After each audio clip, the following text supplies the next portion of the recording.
mission statement here. I hope to do a lot of that. God willing, I can do that after I retire. You keep me too busy. All right, good morning. Good morning. We are ready to get started. Dr. Etheridge is going to lead us in the pledge.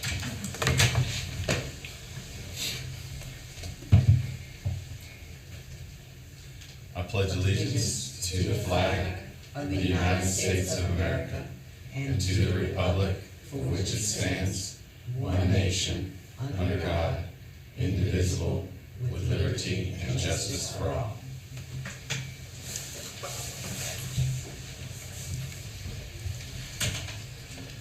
Charter School Advisory Board mission statement. The Charter School Advisory Board works to ensure the existence of high-quality charter schools in North Carolina. Our ethics statement. Board members are reminded that it is our duty to avoid conflicts of interest and the appearance of conflicts of interest as we handle the work of the advisory board. Does any member of the advisory board know of any conflict of interest or any appearance of conflict with respect to matters coming before us at this meeting? If so, please state them for the record. If during the course of the meeting you become aware of an actual apparent conflict of interest, please bring the matter to the attention of the chair. It will then be your duty to abstain from participating in discussion on the matter and from voting on the matter. We need to make a change to the agenda. We were supposed today to hear from Veritas Charter in Mecklenburg County. They have an illness and are not going to be able to come today, and so we need to delete that from the agenda. Can I get a motion, please?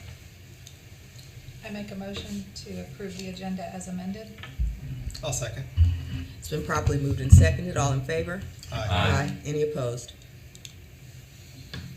Good.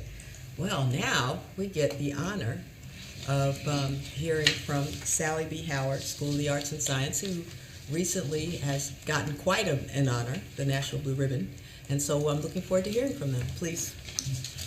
Before they come up, I'd like to give just a short introduction for Sally B. Howard. I really appreciate them coming today. When I was a school leader, we had a charter school leadership institute at Sally B. Howard probably 10 years ago, 8, 9 years ago. And I remember driving home with a couple of my administrators and said, there is something special about this school. You can just feel it. And I said, we need to try our best to capture that and do it at our school. And then since I've been in this position in dealing with the school, it is just so obvious that there is something special about this school. And we're just so honored that they have been named a Blue Ribbon School. They are only 8 schools in North Carolina were distinguished Blue Ribbon School.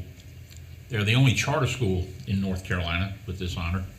And they're only one of 15 charter schools across the entire country that were named a Blue Ribbon School. So when you think of charter schools in the community, we should be thinking of what Sally B. Howard is doing along with some of our other great schools. So it is just an honor and a pleasure to have their leadership here to tell us exactly the great things that you're doing in Wilson, North Carolina. So, Sandeep?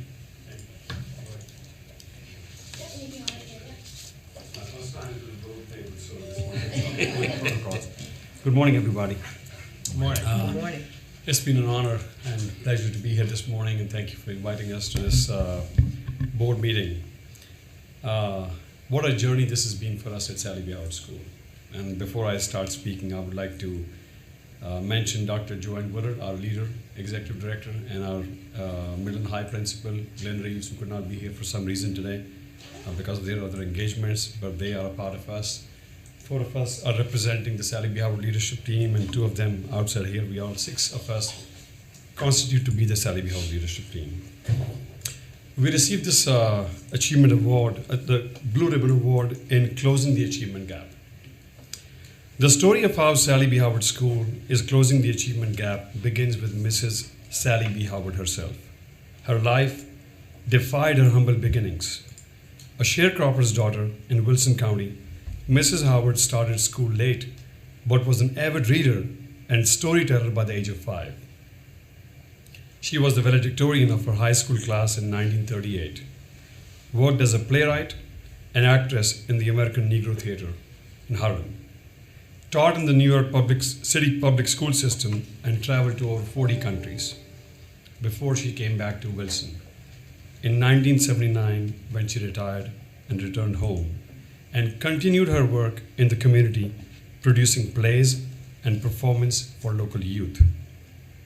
Mrs. Howard believed that all children have greatness in them and that greatness can be cultivated through high standards, high expectations, hard work, and love.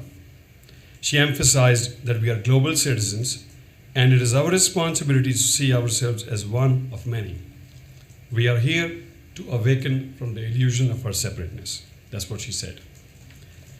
It is in Wilson that she met Dr. Joanne Woodard, and they founded the Youth Enrichment Program in 1989. It was a summer school program, which ran for 8 years before they founded the Sally B. Howard School in the year 1997. We wanted her beliefs infused in every aspect of our school. Our study abroad program, which was inspired by her travels, was inscribed in our charter from the very beginning. Our fine arts focus was a pillar of our core curriculum from the inception of Sally B. Howard School. At Sally B. Howard, our goal is to instill in every child, privileged or not, that you have greatness in you. You can be more than you ever thought you could be, regardless of income, race, or circumstance. Receiving this honor for exemplary achievement in closing the achievement gap between low-income and high-income students is evidence that we are achieving our goal. We are humbled and affirmed by the National Blue Ribbon School recognition and are determined to work harder to bring more to our students, our sole purpose of existence.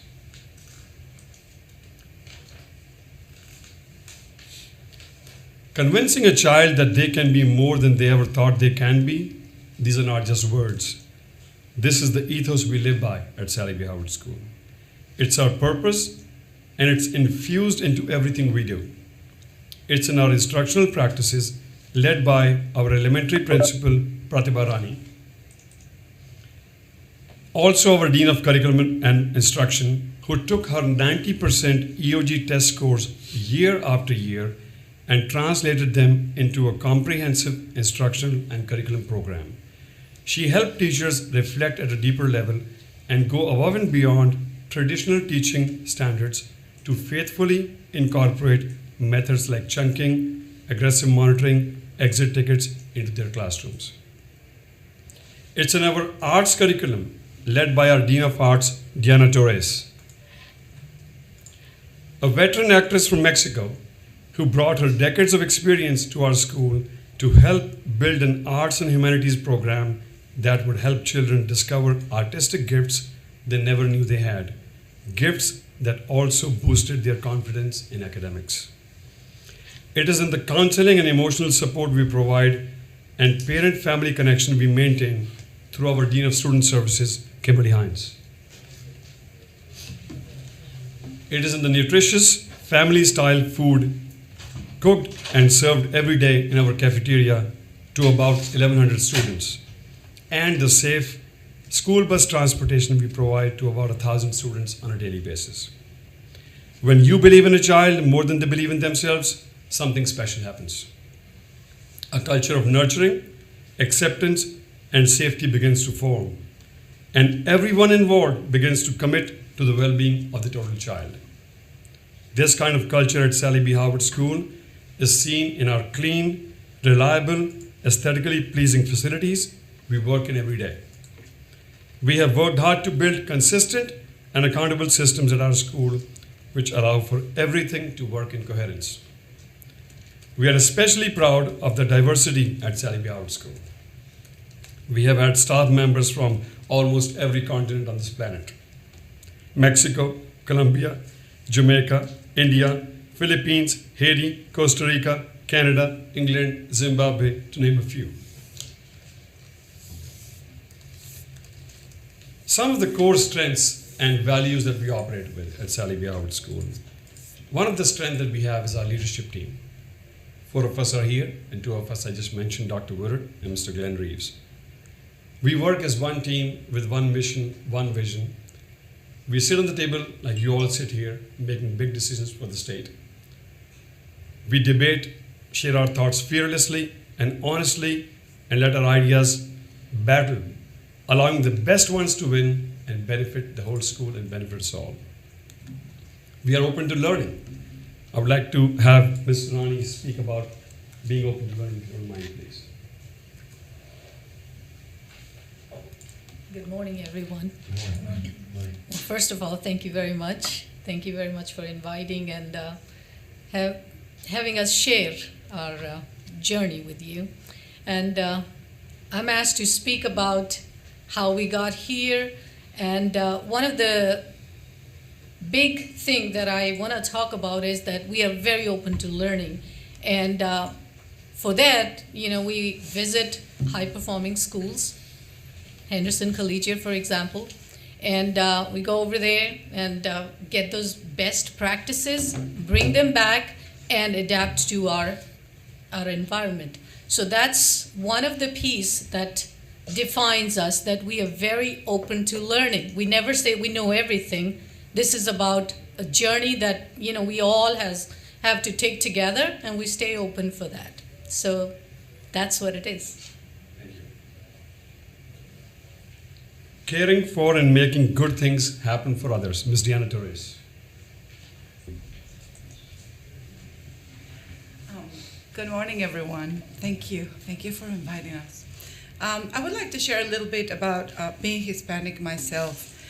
This is a very unique gift to our school.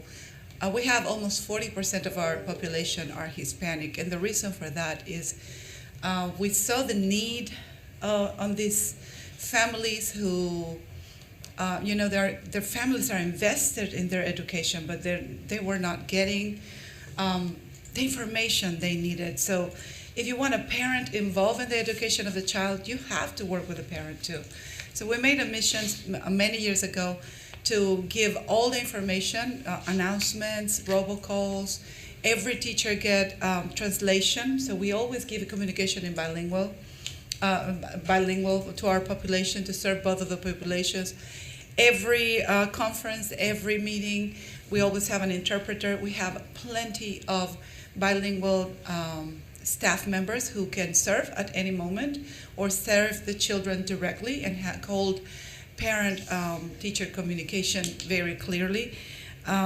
We started with, the child translating for the teacher and all of that. That is a need when you don't have that. But we saw that there was, it was deficient because, children don't have the vocabulary there. It was needed to really bring this message across to the parents and to highlight the importance of education. So that's one of the beauties of our school.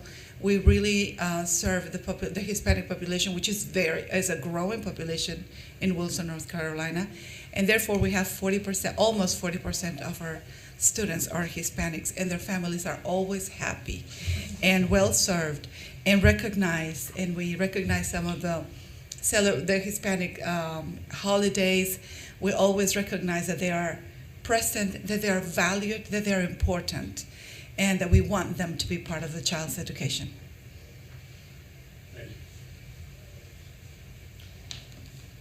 Consistency is a big part of how we operate at Sally B. Howard School, and accountability. Usually it's sometimes seen that we bring a program or a curriculum or something to a school, and then after a year it's gone, we bring something new up because that did not work. We found about 8 or 9 years back that it's not the program, but the implementation that makes a difference. Every program is successful somewhere or a failure somewhere. It is not necessarily the program, but how you do what you do with the program. We like to stay consistent with anything that we implement. For example, we have a common formative assessment piece at Sally B. Howard School where grade levels take a certain test at the same time, called a common formative assessment, or the end of quarter exam. When we started this practice, there was a lot of pushback to begin with, but we stuck with that practice, and that made a difference. It's now been 8 years that we are doing our common formative assessments. We call them CFAs. And end of quarter exams, we call them EOQs. Consistency in the long run, we are finding, is helpful. Remaining with a program, remaining with an idea, trying it out fully before really saying it's not working. Accountability is a big part of our operation and our existence at Sally B. Howard School. And we also like to call it transparent accountability sometimes. Our leadership members, we share our work together. We are looking at what is being done by each one of us, keeps us accountable at all the times. We are holding our teachers, ourselves, our staff, our community, parents, and students accountable to high standards. And this is being done without judgment, just high accountability. We work with an understanding that more is not always the answer. More resources or more money, more staffing is not the key. What is more important is to understand what we can do with what we have. Our instructional practices really have taken us to where we are today in terms of closing our achievement gap. And there's nobody better than our principal, Pratibha Rani, to talk about instructional practices.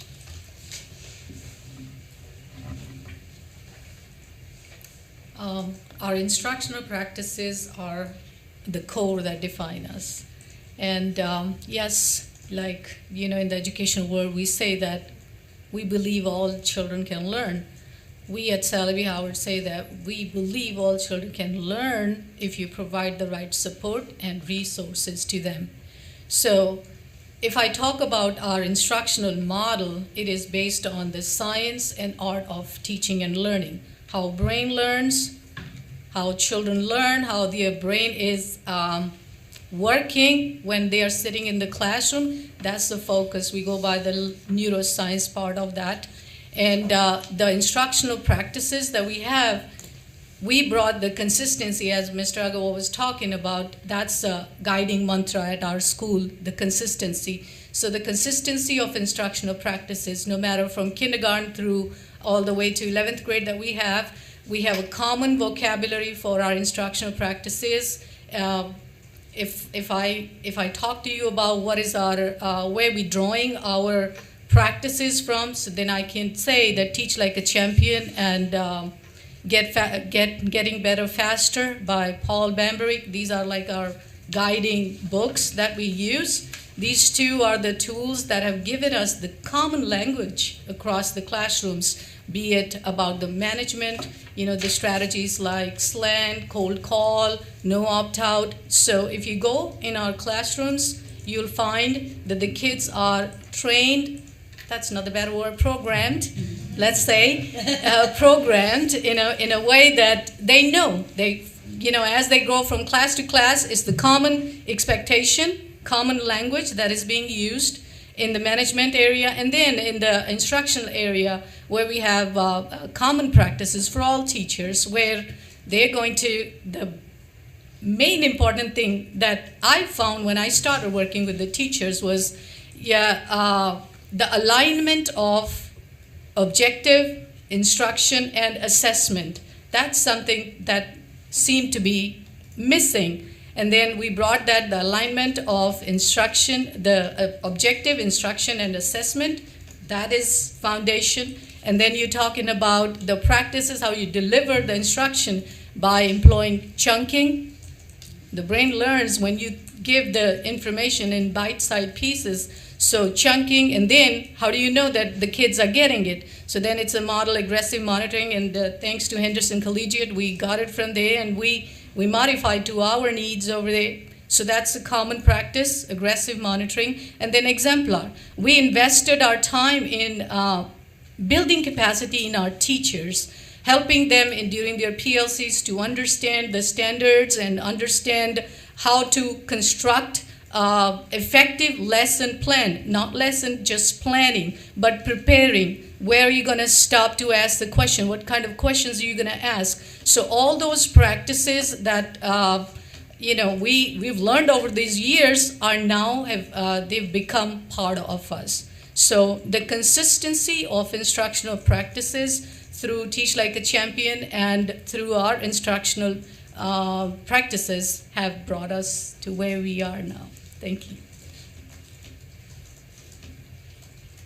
Our instructional program would be incomplete without the fantastic arts program that we have.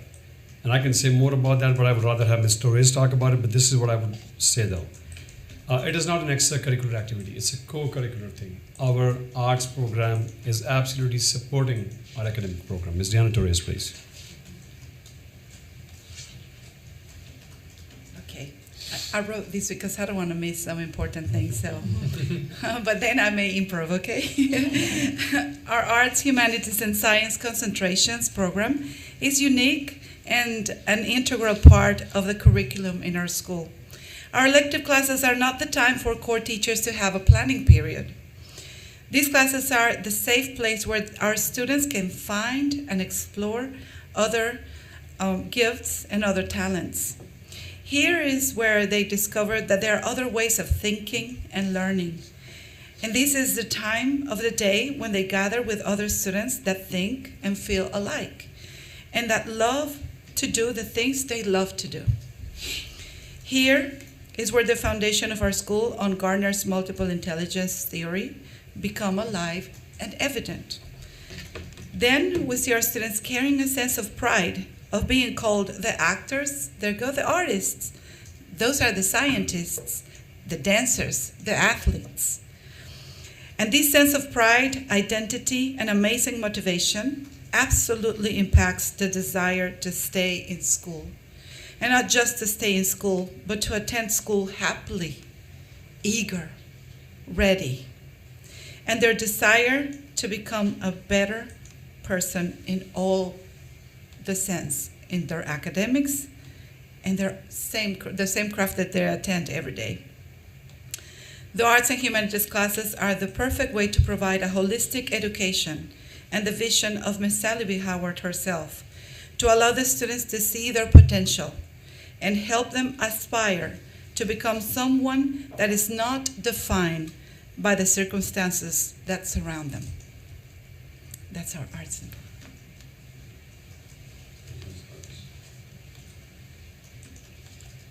If you can look at that picture again, if you don't mind, on the website that we have. If you can just go up, yeah, thank you. Go further up. This one? If you could keep going further up, please. Oh, this Yeah, right there. Okay. Oh, no. It's not showing this one right there. one? This one? Yeah, right there. Okay.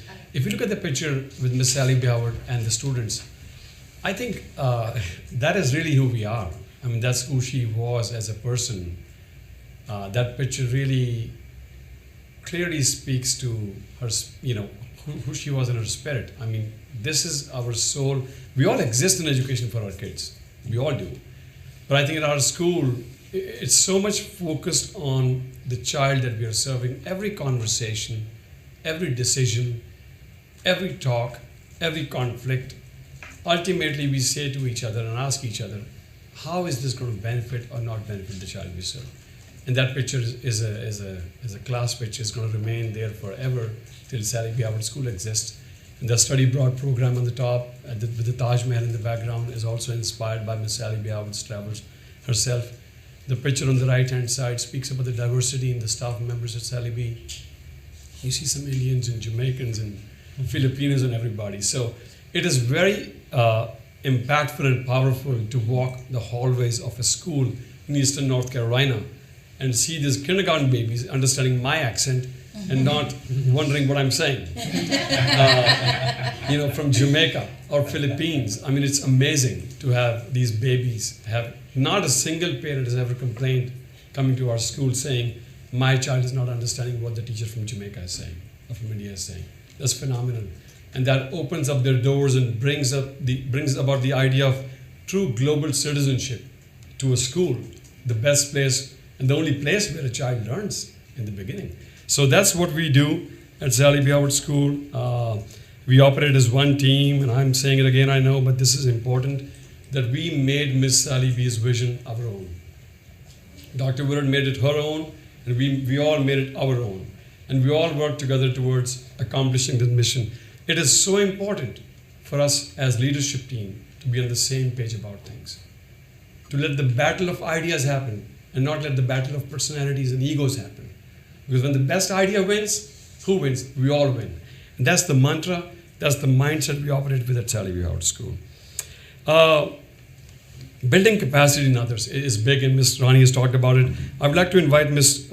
Kimberly Hines, our Dean of Student Services, to talk about the mindset of not blaming the child. We had to shift to this mindset, and this happened about 7-8 years back. She'll talk about that, and also the collaborative work culture and parent and family involvement. Ms. Kimberly Hines. Good morning. My name is Kimberly Hines, Dean of Student Services. I have a very unique perspective because I am a product of the Sally B. Howard Youth Enrichment Program. So way back in 1989, I was one of those little students that this program was for. So I am a representation of what Sally B. Howard is. I come from a low-income family, and through hard work and determination and a lot of good luck, I got to where I am. At Sally B. Howard, we understand that not every student has the same opportunities as everyone else. It is not their fault that they've not experienced that due to hardships or family existence. So what we try to do is we make our teachers understand that it is not the student's fault.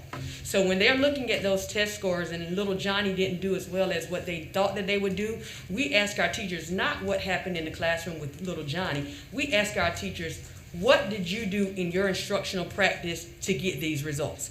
And it is a very in-depth reflection that the teachers actually have to submit to the leadership team.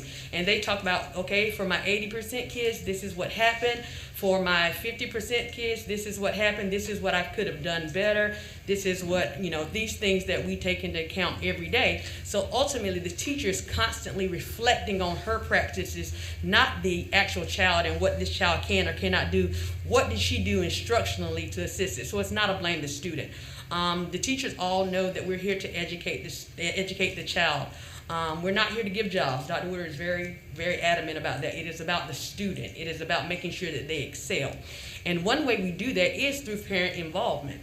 We would like to open our doors up to Sally B. Howard School, and our parents do come. They understand that we're listening to them. Now they're very vocal. If they don't like something, we'll hear it. They like something, they'll let us know. Our parents are our biggest advocates because they absolutely understand that they will be listened to and heard.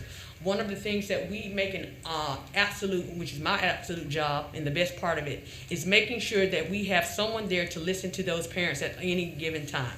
So if a parent that comes in very aggravated, we want our teachers to understand and our administrators to understand that they change the mindset. A very irate parent is a passionate parent. If you can turn that passion, that irateness into passion, then you've got a parent advocate that is outstanding. And it just changes the lens on how you look at things is what we're really good at Sally B. Howard for doing. Making sure that everyone is included and everyone feels welcome to walk in the door, whether you're a CEO, an entrepreneur, or a single mom just trying to make it. You are welcome and your opinions will be heard. And, we let them know even if we don't go with their ideas, they at least know that they're heard. And that's one of the things that sets us apart. They come in how they are. There's no judgment on our part, and we listen to their words, and we act on them wherever we can. Thank you.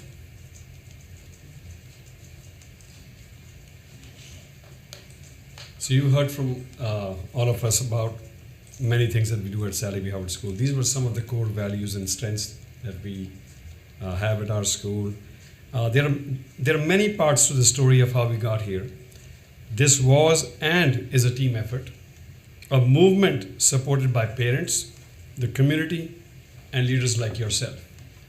We could not be more pleased with the Office of Charter Schools in supporting schools like us in doing what we do. So thank you to Dave and your team. Everybody here is just amazing to work with, very responsive. We just are blessed to have such a wonderful team to work with, and leaders like yourself to guide us, to keep us accountable, to keep us on track, and to make sure we are serving our children to the best of our ability. We are now open to any questions. Thank you so much.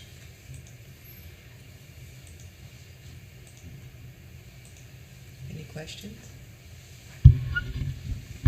You're part of the NC Access program. Can you kind of share with the board how you've used the funds and the fellowship to further your mission, and if you could share a little bit about that? Sure.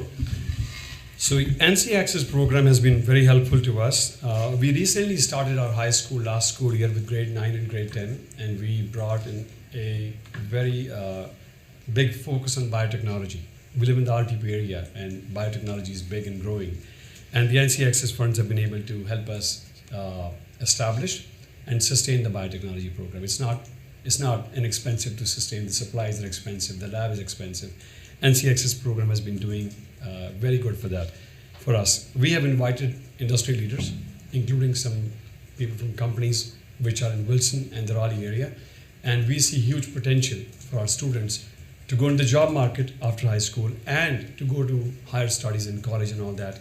And NC Access program has been helpful for that. We are also changing our bus fleet.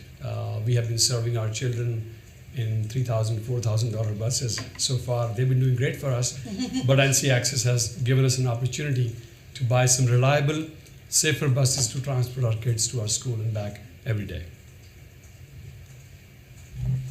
We have some applicants that are coming to present to us today. What advice would you give those that are just starting the process of applying for a charter school or have been approved and are in the process of opening their charter school? Yes, sir. Very good question. I think in my opinion, being very clear about why do you want to exist as a charter school?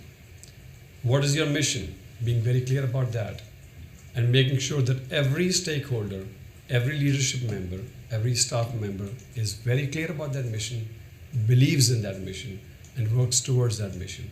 Like I said before, this is a team effort at Sally B. Howard School, and this team effort has been possible because most of us very truly and honestly and deeply believe in that mission and made that mission to be our own.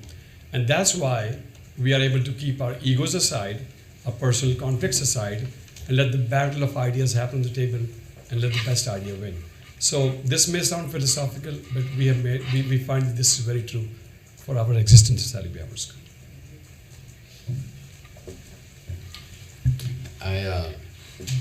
I've known Sally B for a bit, and I mean, they really do live this world of humility and ideas and strength and conviction to who they are. Sandeep and Pratibha, spent a lot of time with them. So really appreciate the presentation, and I know you guys live it, like I've seen it firsthand. You have the picture up here with staff, and you talked about celebrating diversity of your staff. And I know staffing's been a hot topic, especially in the last year and a half, 2 years, whatever. Can you talk about, have you experienced struggles in this last year?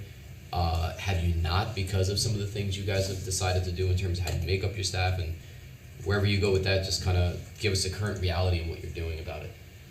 Yeah, thank you. Once again, I think this goes back to what I was saying to your question also.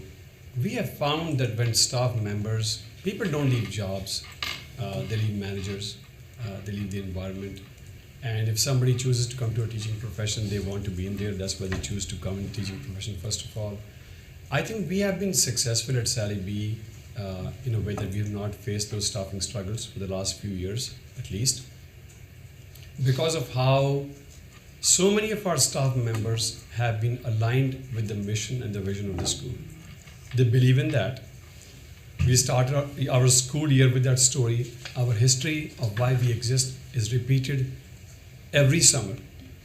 And at every opportunity that we get during staff PDs and staff work days, we bring this idea in front of our staff, keep it alive, keep it current. This is why we exist. And when people start believing in an idea and people start believing in a mission, it is hard for anything to take them away from that mission or their vision or their idea. Now there is another aspect of this which is more administrative. We have found that in the last at least 8 or 9 years after we formed our leadership team, we put great structures in place where there was accountability, there was consistency of operations. And even though in the beginning it may not sound or feel comfortable to people that there's a lot of accountability in this environment, but when people start to understand why there is accountability and that this accountability is without judgment, and this feedback is given for you to grow, to serve your kids the best you can, because that's why you are here. It starts to build a culture where people find it predictable, where people know what's coming, where people know if I do this, this is going to happen. It's like a game. I play tennis. When the ball goes out, I'm out. There's no judgment. That's the bottom line.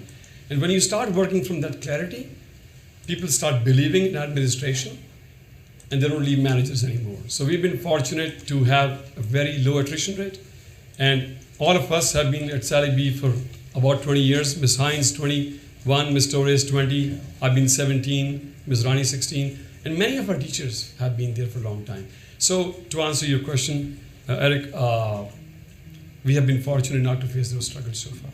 Can I just add Sorry. something to it? Yes, please. You know, most of us, those who are here, and many of our teachers, they've been with us for over decades. And one of the things that I can tell you is that we celebrate each other. The relationships that we share with each other. We have high expectations from each other. You know, that is not compromised. But when I say building relationship, we build a relationship, as Doug Lamont says in his book. We build a relationship with work. I invest in my teachers. They know that I care for them. So that, and just celebrating with them their life. Every morning when I'm walking around and I'm talking to all my teachers in the morning, I know everything, you know, whatever they can tell me about their personal life, we connect. I would say this is the beauty of Sally B. Howard, that on a personal level or on a professional level, we connect with our people. So they don't leave us. We have teachers who've been with us for a long time. And then one of the practice that I have is the grade level chair concept. Yes, but at my school, like at our school now, we have those people who get, every year you'll get that role. Okay, you become the team leader. Now, team leader has some responsibilities. Team leader is also getting that leadership role. So teachers get recognized that, you know what, there is something for me to look forward to. And we open the rooms for those teachers who are master teachers. We recognize them. We bring the new teachers over there to observe them. So that builds their self-esteem, their confidence too. They lead the PDs. So relationship, I don't know if I can define that, how we, build that, but it is in our culture. That's our culture, connecting with the students, connecting with the parents, connecting with the teachers. And that's why, even though last year, the COVID year had been really hard, but we still had everybody present. And that's amazing. I think we could also see the investment from leadership. Kudos to our arts department. In the COVID days, for example, when we were, schools were struggling to even run the basic operations of teaching kids, our arts department did not give up, and we had fantastic dance festivals and theater night and all that. It was all remote, of course, on Zoom, but it was all happening. And if you go to our YouTube channel, you'll see kids performing and kids recording and kids sharing their exercises and practices and all that. It was all happening. So I think it's just an effort from top to bottom. It's a teamwork, could not be done by any single person. And I must say, we are led by a very strong, fearless leader, Dr. Joanne Woodard. She's an amazing person to work with. I wish she was here today. The energy would be different. We try our best, but we're not Dr. Woodard, So. I just have a quick question. Who do I call to visit? I'm serious. I'd like to bring a team by. Because absolutely. It's as well as we think we may be doing, it's always great to go out and see how other people are doing what they do, and I would love to be able to bring some folks over to the school. Who do we contact Sure. for that? So you can email me, Sandeep Agarwal. If you call the school, ask for me, and we'll make it happen. Okay, Absolutely. great. We welcome schools. We have been always welcomed by other schools like Henderson, and we believe in that collaboration amongst schools. I love these opportunities when people get a chance to stand up and share and talk about the great things they're doing, because it's energizing. Yes. Just listening to you all, I feel super energized. I'm ready to get back to do something different at my school. So thank you for your time this morning, for the great presentation. Absolutely. Thank you. Yes, thank you so much for your presentation and congratulations on such an honor to receive the Blue Ribbon Award. And one question I have for you is I know you guys have recently added a high school and I'm sure you've had some struggles along the way with that. Talk a little bit about adding that high school and how maybe that's affected your culture and how you're able to still keep your culture where it is when you're adding a whole another level to your K-8 school. Yeah, we've been very fortunate when we opened our high school last year. We had a fantastic gentleman by the name of Glenn Reeves, who's leading our middle and high school program now. Frankly, we didn't really have any struggles when we opened to high school. I think the culture till the middle school was so strong and so deep-rooted in the parents, in the community, and the students and the teachers. It just flowed. For example, we are a uniform school. Our kids wear school uniforms. And there was some apprehension and some concern about high school kids not wanting to be in uniforms. But when you visit us and see, they take pride. They are feeling great in those school uniforms, and they are just walking the school campus, as happy and as joyful as they can be. So I think the hard work of the teams for the last 20 plus years has really paved the way for our high school opening to be as smooth as it possibly can. Did I answer your question? Yes, that's great. Yeah. One thing I must mention to you, what Ms. Rani said, this is small, but we feel it makes a big difference. So when we have new teachers who come to us, and we send them to a master teacher to observe. I'm a new teacher, I'm sent to Mr. Eric's class to observe him teaching. I go to his class and I sit there in 1 hour, I'm observing him. I don't know what to look for. I'm lost. My coach told me go and observe him, he's a great teacher. But what is he great at? He could be great at many, many things. But I'm told a window is created for me to go and observe some specific things in Eric's class. For example, look at his transition, or look at his small group instruction, or look at how he teaches fraction for a moment in math. So when we send teachers to anybody's classroom to observe with a very specific thing to look at, a whole lot of time is not wasted. People don't come back confused. They know exactly what to target. They know exactly what to bring back from that teacher. And then they go to multiple teachers who have multiple different strengths. And sometimes they come back and say, well, he can do that because he has those kind of kids in his classroom. So what we then do is, we have Mr. Eric come to that teacher's class and teach that teacher's group of kids and perform the same thing. So that really solidifies in the mind of the teacher, it is not the kids, it is not the environment, it is really me who has to go deeper, reflect, and enhance my practice to be an effective teacher. I thought that was worth mentioning. So, thank you. Any more questions this time? Well, thank you so much on behalf of Sally B. Howard School and leadership team. Thank you. Thank you.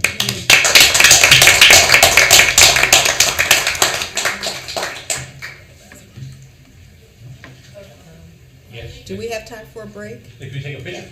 Oh, picture with Sally B. Howard. Okay.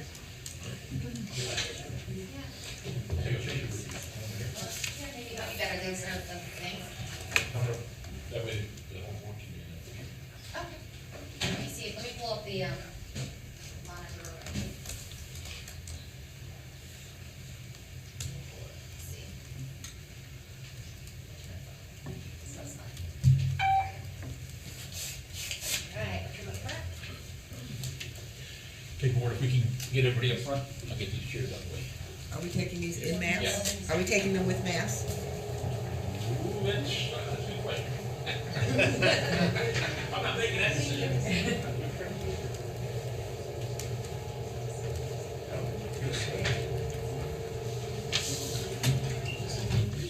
Sally B., do you guys want us to take them with mass? Do you? This is good. This Okay. is good. No problem.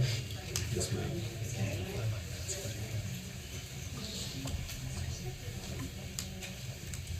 All right. John?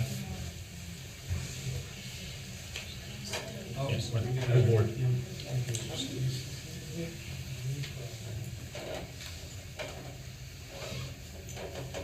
Alright, I got everyone in. Alright, 1, 2, 3.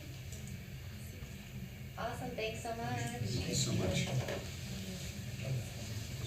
Congratulations, guys. Thank you so much. Congratulations. Thanks for having us here. Thank you. Good to see you. It's been a while. You don't change. Do I have to? Thank you, congratulations. You're welcome to stay. You're welcome to stay. You might for this. Oh, good. We're all proud of you. Thanks so much. We gotta talk hiring. We got staff that's saying. Okay. I wanna start rethinking less 22-year-olds, more experienced people. You getting ready to? And the mics too. John, we got you. Yes, I just sent you an email just right now. Thank you. Thank you. I look forward to it.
We are ready to start with our applications. Melanie, would you like to come and share with us? Good morning. Morning. This is Melanie Rackley with the Office of Charter Schools. That was a wonderful way to kick off, to hear from Sally B. Howard, an exemplar in the charter school space, was an amazing way to start our traditional timeline applicants. Today we will hear from 3 applicants. Just want to remind you all of the general interview process for those first round applicants. We do have the 1-hour time slot for all applicants. So I will do the introduction for 5 minutes. The applicant will have 10 minutes to make their opening statement and their board introductions, followed by 25 minutes of full CSAB discussion questions, and then the applicant will be allowed to make a 10-minute closing statement. You all, CSAB, will have 10 minutes to deliberate regarding your vote. And so just to remind you all, 3 options today. Advance to SBE for approval, advance to SBE for denial, or holdover for a second round vote. So that's the hour that we have allotted for all 3 of our applicants today. Also, a reminder that we do have an additional 13 first round applicants over the course of the next few months, I think through January. So you all will hear from first round folks in an established timeline. So again, we do have the second round parameters where applicable. We have the abbreviated time. So if you should at all today decide on the second round, the committee lead is responsible for generating those second round questions out to the committee, generating those. OCS will then disperse those questions to the applicant board, and the applicants will have 10 calendar days to return any of those responses back to the Office of Charter Schools. So that's what we have, and we can proceed. Yeah. All right. And so our first traditional application school today is Agape Achievement Academy, Cumberland County.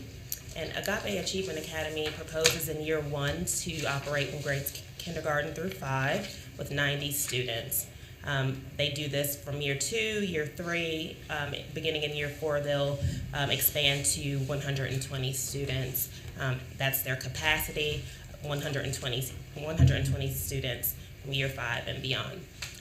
Agape Achievement Academy will provide a food service to their student body. They will participate in the National School Lunch Program, and where eligible, they will participate in the Community Eligibility Program. And so they will also provide transportation to their students. They will not utilize a weighted lottery. They do not have a facility, although they are slated for open in the 28304 zip code in Cumberland County. There have been LEA impact statements submitted on behalf of the district schools. They are not a repeat applicant, and they did not utilize the service of an EMO or CMO, nor did they use a charter support organization for their application. Their application was deemed complete at the time of submission. And so here we have a cluster map with a 6-mile radius of schools in the 28304 zip code. Noting that the 2 charter schools are outside that 6-mile radius. So the closest charter schools we have there are Capital Encore and Alpha Academy. But you do see a high number of district schools there within that vicinity. So I wanted to present that to you all as you kind of look at Cumberland County and Fayetteville at large. And so I am going to turn the floor over to the Agape Achievement Academy board. You all will have 10 minutes to make your introductions, so please feel free to come up. Good morning. Good morning. I'm Doris Taylor, and I am the chairperson for our Agape Achievement Academy Charter School, and I would like to introduce our board members. I would like to make a precursor here before I introduce everyone. We had one board member who fell ill on Thursday evening, had a stroke, and will not be here. They're in the hospital. So I will introduce the ones that are here. And we have in the person of Stephanie Walsh, who's directly behind me. She's our secretary of our board and also an educator. And directly behind her, we have Jessie Brayboy, who is our treasurer of our board. Could you speak up a little? Jessie Brayboy, who is the treasurer of our board and who also lives in Cumberland County. Then we have Leon Dantzler, MD, a member of our board. We have one other person who's not present today, Zakira Cruz, who's a member of our board, who is not able to be here at this time. And we're going to start off with the first statement on here. After I introduce him why we should be approved, I'm going to ask Stephanie Walsh if she would come and speak for us. We had this has been a vision in mind for a couple of years now, and we just thought it was time to just do something that was in our hearts to do for Cumberland County schools and for students who are either disadvantaged, disenchanted, or those who maybe need some extra attention outside of what they're getting in the regular public school, which we totally are in favor of our public school system. So we're going to ask Stephanie Walsh if she would come forward to speak for us at this time. Good morning. I'm a proud teacher of 41 years in the state of North Carolina. I retired and came right back 6 months later because I couldn't stand it. I had to come back. I have known Ms. Taylor and the different board members for several years, really didn't ever have any thing in common at the time, but we met this summer. We talked about how nice it would be to have a charter school to reach out to these children who continue to fall through the cracks and fail. I teach at a high school, and so the elementary school is so important as a building block. And so we met and we worked very hard on the charter. It was exciting, and we shared all a common interest, and that was to reach out into the community and to touch the lives of families and educate those who may not have been successful before, including families, and to bring them in. And so we wanted to target students who we could meet their needs. And with our background, my background is special education, so I'm all about breaking it down and trying to find a way to teach those who've had difficulties. It's needed in our community. Cumberland County, as you already know, is a very large county. It's very transit. People are in and out. And again, we felt like with our expertise that we could provide this environment to these students and build upon it to make an outstanding school. We wanted to have a smaller classroom setting, which right now our schools are very overcrowded in class size to what we would like to have. So we want a smaller group. We want to be able to go in there, and we want to do diagnostic tools to find out exactly where those students are and then move the mark forward instead of just giving them the information that they need for that grade level, so that we can fix splinter skills. And we also want to take these children who may be challenged or underprivileged, and we want to show them positive situations in their life that they can reach high for and become that person that they want to be, even if they may not know who that person is. We want to give them several different options to see people who have done well in society. By doing that, we want to identify the students' strengths and what they need, and then we want to provide intense instruction. And again, we want to develop a relationship with their family, because we know that their family can give them a lot at home. So we will also want to offer instruction to their family, so when they go home, their family can work with them in these skills that they're working so hard at in school.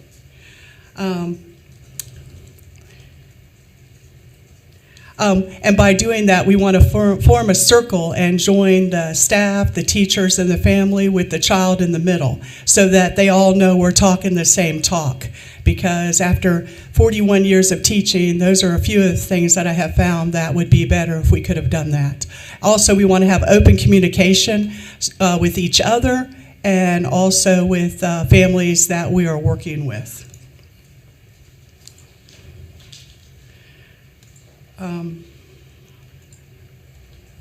And we have come up with some different programs that have been used in the past.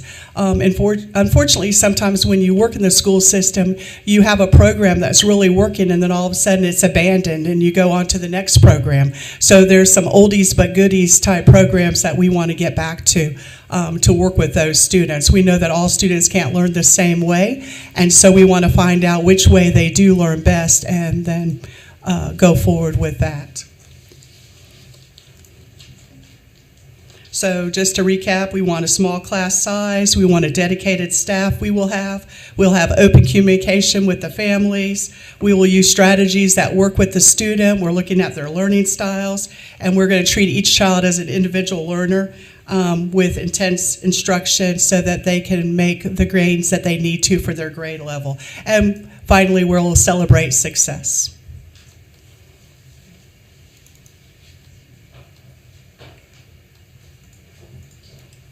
Good morning. How's everybody doing this morning? Good morning. I'm extremely nervous, but this is a good day nevertheless. So my name is Jesse Brayboy. I own a psychosocial rehabilitation day program for the mentally challenged. When I was in 6th grade, I'm actually was raised in Raleigh. I graduated from Broughton. And when I come back to Raleigh, it gets kind of emotional because it's just so many memories. I went to Cathedral downtown and didn't do well at Cathedral. And, they was real strict on me. But anyway, long story short. So I had a learning disability when I was in 6th grade. My parents put me in military academy, kind of got myself together. And I've always been sensitive to those that are not as fortunate and those that are kind of overlooked. I've had my company since 2009, and we actually teach them life skills and try to get them back into society. Some of them we teach them ADL skills. So I'm very sensitive to the special needs population. I really am. I think the charter school is needed in our area simply because there has been a disconnect. Children fall through cracks, and unfortunately, when you have class sizes 35 and 40 kids in there, unfortunately, some kids are kind of overlooked. So I think it's pivotal that we look at making these condensing the classrooms. I'm not an expert in education, but I've been around it a lot, and I see from the outside looking in that there's a major, major need in terms of special attention with these children that are not so, fortunate to learn as quick. I know there are different programs out there to help children. But that said, I think a smaller classroom, good environment, wholesome environment is always good. Another thing I think is a good point I was thinking about the other day, the standards. There's no more yes ma'am, no ma'am. The dress, it's gotten out of control. I know when I was in school, there was a standard. Number one, you couldn't leave your house looking any kind of way. And these are things that we just want to address and look at as a board member, and not an expertise in education, but not an expert in mental health, but that is my field of study. I just think we need to capture children K through 5. Their minds are like sponges, and I think we have a better chance of success in terms of changing how things are in our culture. So that's my time. I don't want to overtalk myself because sometimes you're talking a circle, and I feel like my circle's coming. But so that's where we're at. Thank you so much for your time. It's a pleasure to be here. And I'm looking forward to some good days ahead in the charter school with Agape. Thank you.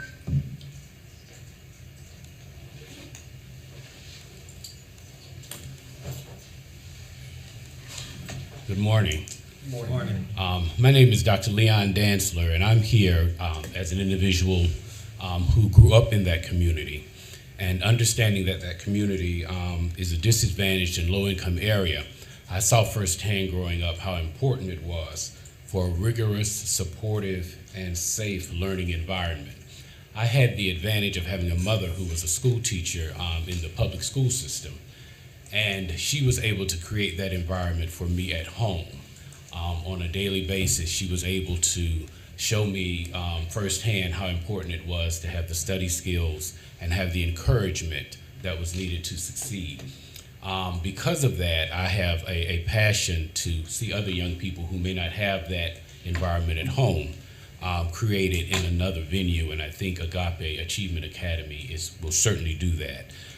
Because of the small class size, because of the individual rigorous environment that will be created, I think that we can make a great impact on the young people in that community. I'm very, very pleased to be a part of this venture, and thank you very much for your time on today.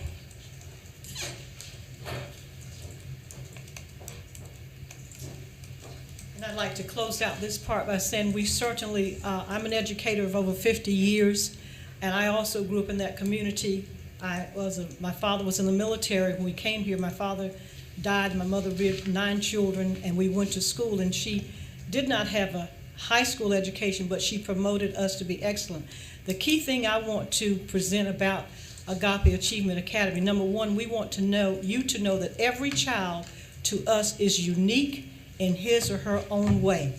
Every child brings something to the classroom, whether it be whether it's something that they have done or they do not know, that they bring something. We want to help these young people. I can remember the days when I had to walk to school, seeing children come from different environments who did not have what we had. As I said, my father died when we were young, but my mother nurtured us, and we want to nurture these young people and let them know that what we have to offer, we're not doing away with the public school, but it will be intensified, and we have high expectations, rigor, and to make them know that they can succeed whatever they want to do in life. Thank you.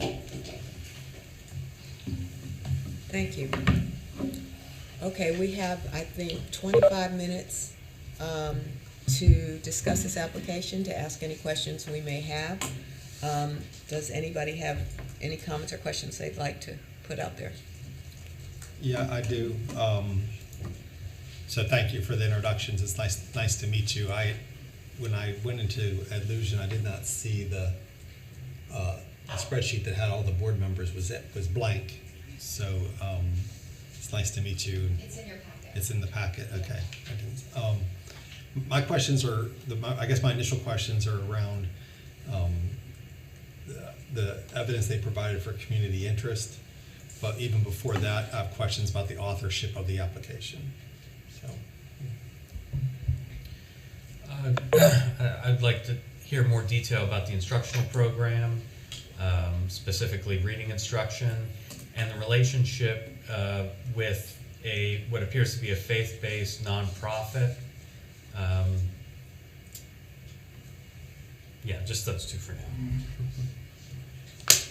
I'll second that about the instructional program. There seems to be a lot listed. So if you could just give us some insight, it just seems to be a lot. And sometimes when you do a lot, not a lot gets done super well. So I would just like a little more kind of drill down into what that instructional program is going to look like. I have some questions around the numbers, the enrollment numbers. I got confused on what that's going to look like. When do you think you're opening this school? In one place it said you wanted to open in August of 22, and then but you signed that you were not accelerated, so you were going to open in August of 23. So a little confused about that. I want to know if anybody on this board is planning to actually work at the school. The organizational chart shows the admin assistant, the custodian, the child nutrition people report directly to the board. So some information about that. Didn't see an Exceptional Children's enrollment projection. The staffing says 6 finance officers. I wondered who those people were. Said 5 teachers, but you have 6 grades. So several issues with the budget. So we can kind of start there. Oh, go ahead, Eric. Yeah, I had some budgetary questions as well. Salary lines along the lead administrative and being competitive in that arena.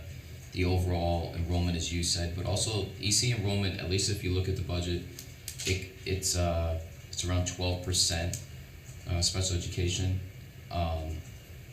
And they're saying they're mimicking the community, but they're also saying they have a focus in that area. And that would be 14% in terms of what the community has. So I'm wondering why they're estimating lower. I expected to see them estimate higher. And then just getting an understanding of the special education focus, or I guess how they're adhering to those needs from the educational program perspective.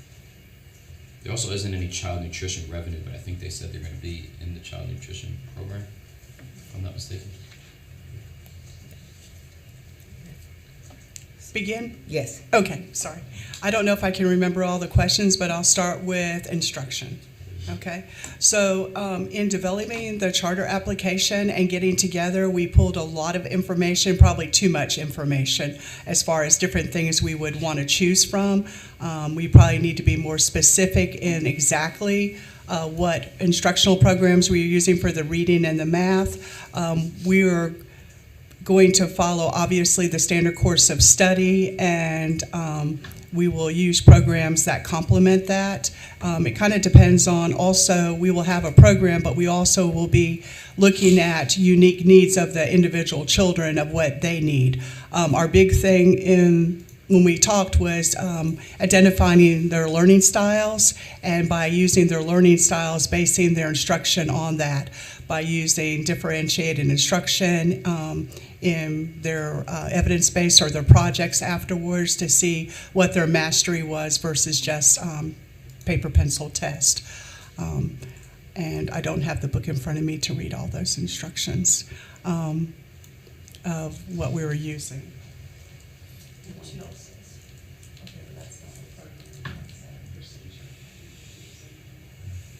Hold on one second, I'm sorry, I apologize.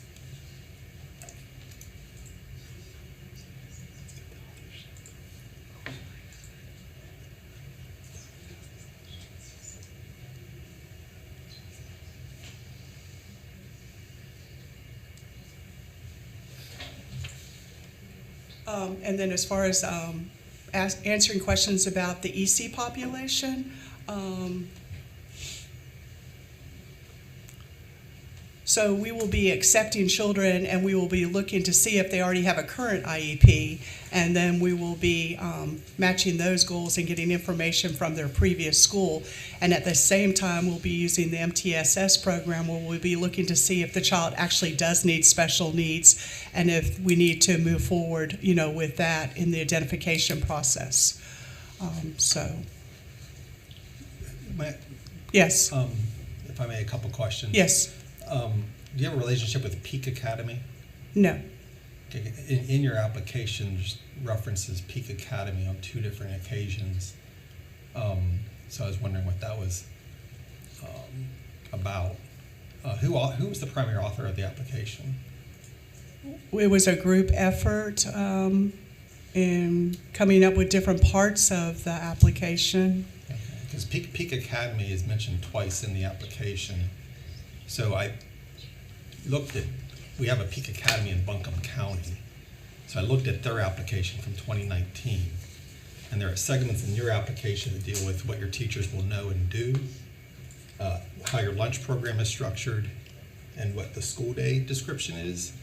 This is verbatim in the 2019 Peak Academy. So that's either an incredible coincidence. I understand, yes. Or it was copied.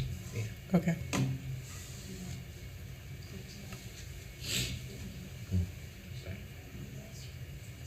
Okay. I know we referenced several different applications to see how things were answered, so that was an error. My concern with that is that immediately preceding those sections, there's a certification that nothing in this application was cut and pasted or copied. And then the very next thing is cut or paste or copied. I understand.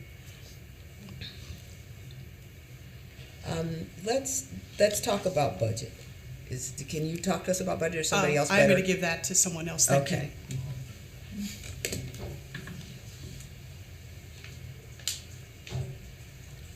Yes. In your budget, there were 6 finance officers at $18,000 apiece. Who were they? What positions are those? Okay, I can't remember because I don't have it before me. I don't remember that.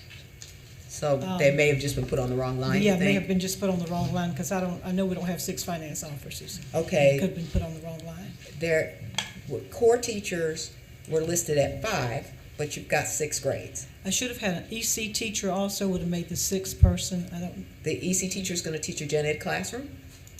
It's gonna be the core teacher and a gen ed No, we have classroom? 6 core teachers. Yeah, that only had 5. Okay, that's an error. And then, so health insurance was provided for 3 people.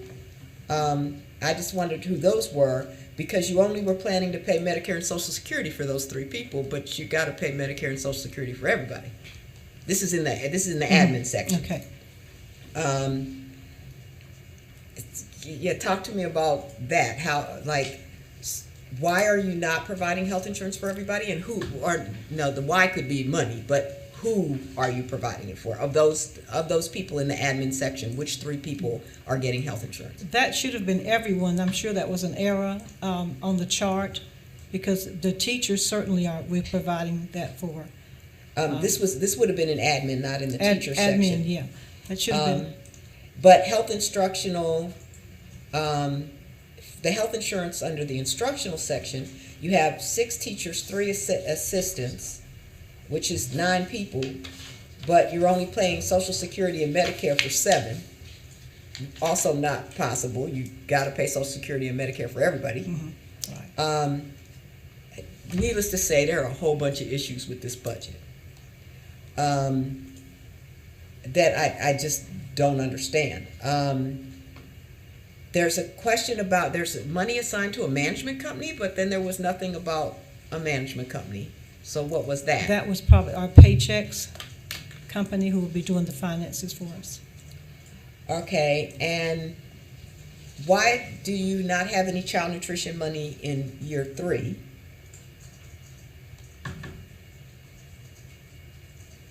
And your break even seems to be based on a different enrollment than the numbers that you can see. I have lots of questions about this budget. Is there someone on the board that can speak specifically to the finance? Well, we did the budget together, and I don't know whether in typing or inputting things something was misscrewed, but the budget, we did it as best, we had a sample that we went by, and we looked at the information that we got, but I can't remember, because I don't have the budget before me, I can't remember the errors that she's talking about, but. Do you have a copy of your application with you? Yes, I do. You want to get the budget? The budget was not printed. It's not in there? Right, it's not in there. Okay. I had a copy, but I did not bring it. Yeah, because I have additional questions in addition to what you, again, discrepancies on the budget, in addition to what Ms. Turner talked about. Because again, you had an insurance quote in there for $7,000, but all that was budgeted was $4,500, and you had a custodial contract that's $200 for the whole year. And even the insurance that you have is only $1,800 per person, which is really low. And staff computers and software are only about $1,000. So again, there seems to be a lot of questions around the budget numbers. A lot of them just don't make sense. Looking at the budget, and I'm going to say this out of the honesty of my heart, we did what we thought we didn't really have a template to help us, and we did based on some information that we had from Jesse Brayboy's working with his company, and not having looked at seen a real budget. I even tried to compare some things, but that and when I went back and looked at it, we tried to make sure we had what we're supposed to have for each area, and some of those things could have been inputted incorrectly. I'm not for sure. Okay, well, but we did work on the budget as a group, and we had a template that we kind of looked at, and we applied it to what we thought would work for us. Okay, I guess I really need to say that this application is the contract. If we approve this application, it is the contract with the state for this school. And we really can't approve a contract that we know has a lot of errors in it. Because you're going to be held accountable for what's in there. And just the budgetary part of it isn't going to work, because it's not right. And so I have some real grave concerns about whether this application is ready for prime time, in terms of being able to be the charter that you would have to use in opening your school. Talk a little bit about, there's a section that asks about community interest and what you've done in terms of surveying of potential families. And again, when I went into the illusion, I did not see, I saw a letter, but I didn't see any kind of survey or data around number of families, potential families contacted, how many have definitely sign me up if you get approved. So can you talk to us a little bit about what you've done to gauge parental interest in the community? Since we turned our application in, and given the time span that we had and having never done this before, and with previous information not knowing, we did not have time to really go out and do the surveys. But since the application has been turned in, we have set in place, and we do have some activities. We have talked to families. As a matter of fact, we have a form we've generated, and we are going to have a meeting, but we did not, when we were doing the application, we did not do that as far as going out into communities as much as we probably needed to, because we didn't have the time to do that. But we do know we have a plan in place to go out into the community. We already have had not several, but many families who are going to bring their children or want to enroll their children in our charter school, and we're going to have an event at the end of the month in October that's going to be held at one of our local centers for people to come. We're sending out invites for them to come to this activity so that we can see, who wants to come. And then another thing with the outreach, we talked to people, but we did not we did not put it on paper. We did talk to people. Stephanie and I both have talked to people about their children being enrolled in the program. So now that I know, we do have a plan. We do have an outreach plan. We have several venues that we're going to enter into. We're going to go on Facebook and put some things on social media, period. But we do have a plan for our parents too, or those who are interested, to enroll their students into our program. As a matter of fact, I would say now we've talked to about 5 different families, which would be a total about maybe 25 different children that would have promised that they want to come. And it was just the timing for us, because we, having never done this before, it was the timing for us with that. But we do have a plan in place. So I guess the reason I think that's important is my question isn't about is there a need in the community. I firmly believe that there is. But part of the application process is to come prepared at the time you're submitting the application to demonstrate that there is a bona fide need beyond just we think that there is. And so what I'm hearing is that you've submitted the application, and then you'll find out if there really is numbers to support the budget. So you're saying you're going to have 90 students on day one, but as we sit here today, I don't know the difference between several and many, in terms of how many families and potential students that you've engaged with so far. I understand. I think. Go ahead. Another question. In your application, you also need to identify you have to identify which legislative purpose the school meets. And in this case, you've only selected one, improve student learning. And I was wondering if you could even expand a little bit on that, because even that legislative purpose, it was very vague. And I think what you had talked about was implement brain-based pedagogy program, but you didn't really go into details about what that program. Can you maybe expand on that? Okay.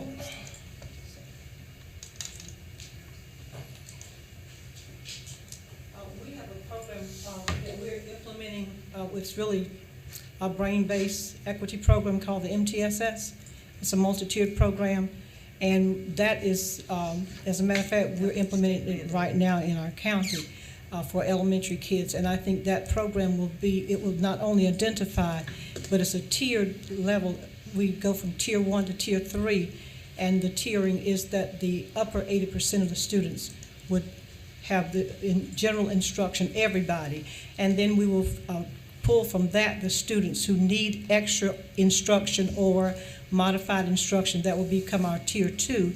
And that's a smaller group. We will pull from that larger group, the smaller group, where they would have, one-on-one instruction or extra application to their whatever they're learning. Then the tier 3, we will pull from those students. Those will be the students who need the one-on-one, who will really have to be pulled out and given extra intense application, intense instruction. And then we also have a program that we want to implement, Read to Achieve, for our third graders, which we know that different learning styles. We're going to address phonics, fluency, and we want to make sure that those third graders are ready for moving on into the 4th and 5th grade area. But that's one program that we really want to use. And then the SMART program, we want to implement that. I mentioned that that's a program whereby we will have the students actually we'll set goals for them when it comes to their learning. Whatever the need is, we'll set a goal. They can set their own goals with a teacher facilitating that, and we can move into them being able to make sure that they have what they need for those, especially in reading and math. And those are programs that we would like to implement in the setting that will help our students. Okay, I probably need to mention that MTSS and Read to Achieve are mandated statewide, not optional. Every school in the state of North Carolina is using them. Yeah. I guess, and I'm not nearly as diplomatic as Alex was. I feel like you need to spend more time with this application, that there's a lot of research you haven't done. There are a lot of inconsistencies in it. I understand that your time frame was limited, but that probably suggests then that you probably should have waited for the next round so that you had time to prepare the application. Basic things like the state requires MTSS and the state requires Read to Achieve, that's information that you absolutely should already know. Because when you come to us and you say, we want to implement these programs because this is how we're going to improve learning, that's our legislative purpose, and then you say, but the thing you want to do is the thing that's already mandated, how is that different? What are you doing? It just doesn't support the need for the school. I don't doubt that there's a need for the school. I don't doubt that you have some really good ideas to make it work. This application does not do that.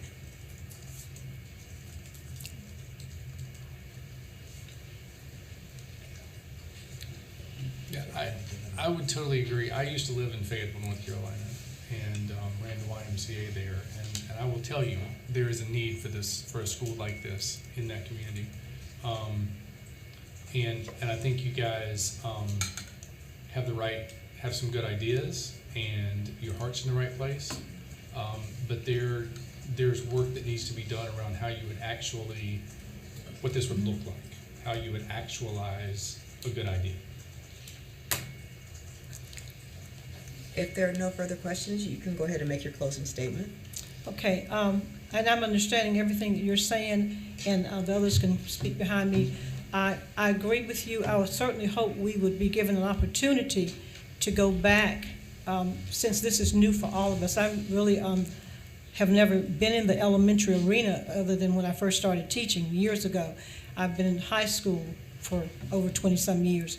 But I feel like if we were given the opportunity to return a second chance to go back and modify those things that we know what you're saying. And the programs, I know they're legislated, and those are programs certainly we would use in our charter school, but I still believe that we have the capacity, we have the abilities to make this application what it should be, given extra time, or given time to come back to modify what we need to. And then, of course, doing more research, because like I said, the time, and not having known what we were supposed to be doing as far as expansion or needed to go another way or get extra time, I was not aware of that. But we have the ability to go back, our team to go back and to make this, to do what we need to do. And with the budget, some things I did not know that I tried to find templates for. I think if we are given a second chance, we will be able to make this really what it should be as it relates to the community. It is much needed. I do believe we can deliver. I think we are open enough to know what we need to do and go and do that and bring it back to show to you that we can make this application an acceptable application. Okay, anybody else?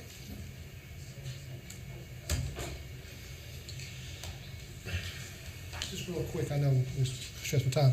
So in terms, I can't speak extensively on the budget, ma'am, but what I can tell you is with my company, we have 7 employees. So, you know, just not ever doing this before, I did a projection, and I said, well, with my company, with workers' compensation, general liability, and those things, it's about $4,800 a year. Now, that's contingent upon no incidents. I've been with this company, which is Philadelphia Insurance, since 2009. We've had no claims whatsoever. So, you know, things vary. Things vary. And it's real tough to say, well, your insurance is not enough or it is enough. It's really contingent upon people's driving records. A lot of things have to go in place. And being that, you know, the school's not open yet, I just threw that out there. That was on me 100%, simply because I do it live. And I've been with Philadelphia Insurance. I think with Paychex, the payroll company, that is taking out your social, your FICA, your Social Security, your federal income tax, all those things, 401k, all those things are inclusive. So again, being new, that's the piece that I brought to the table in terms of being a board member. You know, what can I bring to the table? I had a suggestion to bring the insurance company to the table, suggestion to bring a payroll company to the table. So that's where those numbers came at. And you're right, as I was looking at the budget, it didn't make a whole lot of sense, but this is what we had to work with. The good thing is that you come to, and we probably should have done some things, more extensive research on quite a few things, I'm sure. But this is what this is all about. So we hope that we can, like Ms. Taylor said, have the opportunity to improve on these areas. As we're talking, as I'm listening, I already have some phone numbers of some people I want to contact and get some suggestions. In terms of these, one school, sir, that you said you saw that obviously looked like it was copyright. So, yeah, so I do know that we did reference a lot of schools with different ideas, but I've known Ms. Taylor all of my life, and that was a mistake. I can tell you that. Whether that's believed or not, that's up to you, but that was a mistake. But I get the concern. Trust me, I get the concern. So I thank you for your time again, and you guys have a safe day. Thank you. All right, this is our opportunity now to deliberate. I think the board's heart and commitment's in the right place. I think they're absolutely genuine in their concerns for this community, and I think that I would encourage them to take more time and come back to us next year, but it's not, I can't support it being a second interview. The application's not ready. The budget's not ready. The application's not authentically yours. So I hope that they come back. I hope that you come back. Because again, I think that your commitment is apparent and it's needed. Come back with greater evidence that you can hit these enrollment numbers. Do that work that you need to do to really show the community you're running to serve is hungry for this, beyond just you thinking that they are. I think you're right, but have the evidence to support it. So I can't support moving this application forward to the state board or a second interview at this point, but I do hope that they come back. One of the things, when we start the next round, the Office of Charter Schools will offer training for the application, and they go into depth. They give examples. Some of the things that you just weren't aware of, you would find out at that training, which I think will be very helpful. When you just go in and read applications of people who've been approved, you may not know what came behind that. And so you can misinterpret what that was about. by not necessarily knowing what came behind it. So going to that training from the Office of Charter Schools is critical. I agree. I know that there's a need. I really do believe that this board wants to create a school that's going to make a difference. But we have to approve a school we know is going to make a difference. And how we get that is based on this application. And this application just isn't ready. I too cannot support it. Second interview really wouldn't help because you can't change your application in this round. And so you'd still have this application, even if you came back and said, well, we've discovered this, and this, it wouldn't be what's in the application. So you would have to come back in the next round, which is when we actually are having a quick round this time. So when does the next round start? January. So in January. So it's not that far off. Generally, it would be a whole year, but this year we're modifying. So I would encourage that. And it's fine to go into other applications to get ideas. When you write it up, it needs to be your words because it needs to be what you're going to do. I too cannot support moving this application forward at this time. I really, really hope you take the time between now and Jan. That's still not a whole bunch of time, so you're still going to have to work pretty hard at it. But that I think you can get there. Highly, highly recommend that you attend the training.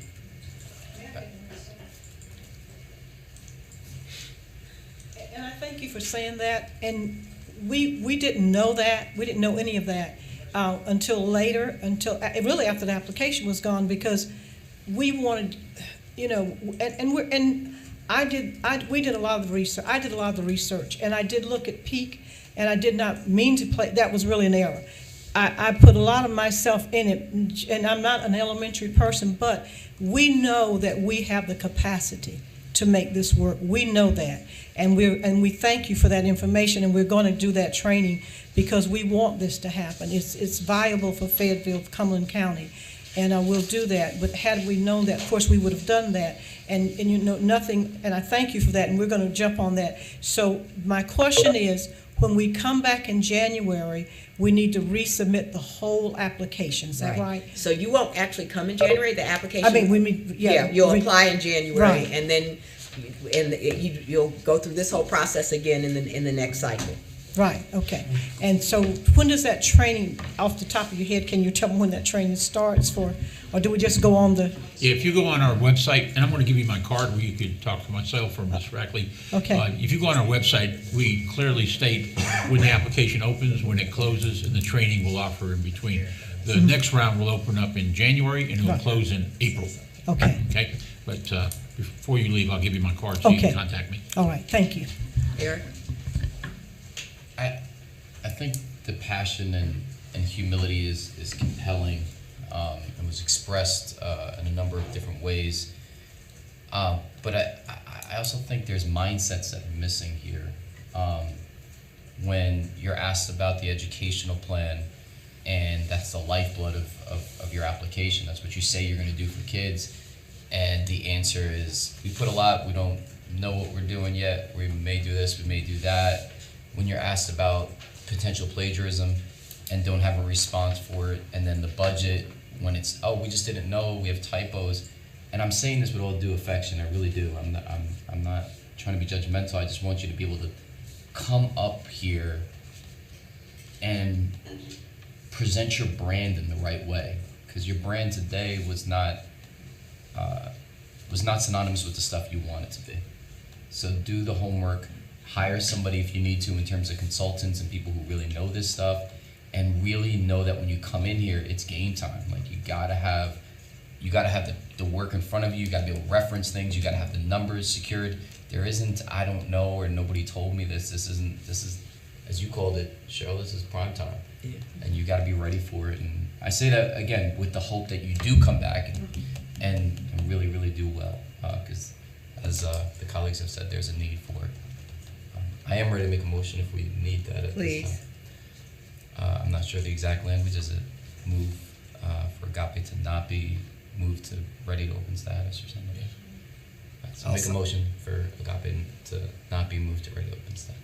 I'll second that. It's been properly moved and seconded that Agape Achievement Academy not be moved to ready to open status. Any discussion? Hearing none. Ashley, can we take a voice vote on this one, please?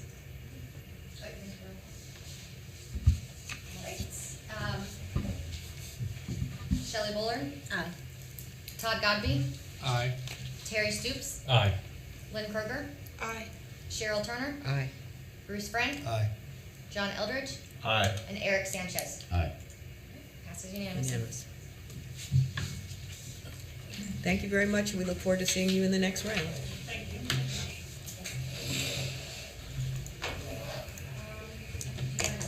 Yeah. Great.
You do know the federal restaurants even taught Gateway, right? And not even taught North College. Well, they got people out, you just throw something out there and people don't be like, oh, they don't know nothing. So our next applicant under our traditional timeline is the Phoenix Preparatory Academy out of Pitt County. And so here you have their grade level enrollment projections for year 1 through 5. So they start with K-5 with 400 students, moving to grades K-9 by year 5 with 655 students. At capacity, Phoenix Preparatory Academy does propose to be a K-12 school with 805 students in year 8. They will provide food service by way of a local catering service. Phoenix Preparatory Academy does intend to provide transportation by way of bus, providing families with gas cards, and then contracting with private transportation services as needed. They will utilize the weighted lottery. They do not have a facility, although they do have a identified land parcel that identified as part of an intergenerational development. There is an LEA impact statement on file that was submitted and is available on eBoard. They are not a repeat applicant. They also are not using an EMO or CMO. However, they did have application assistance provided by Leaders Building. Leaders' application was deemed complete at the time of submission. And we can move on to their map. We actually did a 10-mile radius here for Pitt County, so still in eastern North Carolina. Looking at the cluster of schools within a 10-mile radius, it looks like the nearest charter would be Winterville Charter at 8.8 miles away from their proposed site in Greenville, North Carolina. So at this time, I will allow the board of the Phoenix Preparatory Academy to have the floor and make their 10-minute opening statement. Thank you. Good morning. Good morning. Morning. Morning. All right, I'll just lean in a little bit. The Phoenix Preparatory Academy is a part of an intergenerational facility which will provide meaningful ways in which children, seniors, and members of the Greenville community can interact, thereby benefiting all stakeholders. Our program will benefit youth and seniors, adding to lifespans and experiences. Seniors are the living volunteer group in our society. They can mentor, tutor, and at our school, they will be just 100 feet away, adding to their purpose. Children get to volunteer and assist the seniors, such as gardening and other activities, providing energy and vibrancy and other opportunities. What we do not have enough of is young leaders to add value to their elders and give back. The school will benefit from having volunteers there on the campus. Phoenix Preparatory Academy Board currently consists of 5 members and is composed of various members and stakeholders of the community with rich and diverse backgrounds, which we will meet momentarily. Our backgrounds consist of business people with education, legal, management, marketing, investment, and technology expertise. We have educators, attorneys, IT professionals, and investment members on our board. Our board members live in various parts of Pitt County, and 2 of us from outside North Carolina, which we'll explain. We aim to continue to recruit board members from Pitt County and surrounding areas to strengthen our founding board skills and community influence.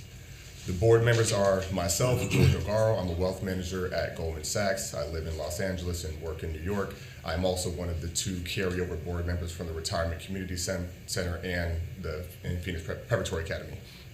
We also have Katie Forney with us, a school psychologist with Craven County Schools in Vanceboro, North Carolina.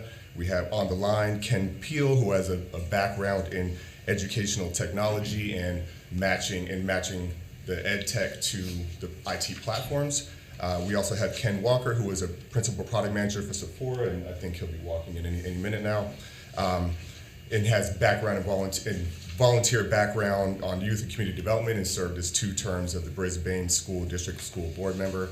I also have nonprofit board expertise, both with children and on the educational side through the Naval Academy, where I sit on the Board of Trustees and the Foundation Investment Committee.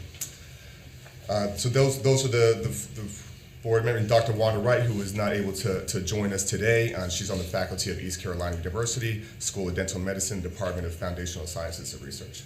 So those are our current board members. The mission of Phoenix Preparatory Academy is to provide robust core knowledge college preparatory program to build future leaders who will serve the community with care, compassion, and responsibility for seniors in our society. There was a need for Phoenix Preparatory Academy in the Pitt County area. This can be seen in the county data, which shows the lack of AP classes being offered at less than 0.05%.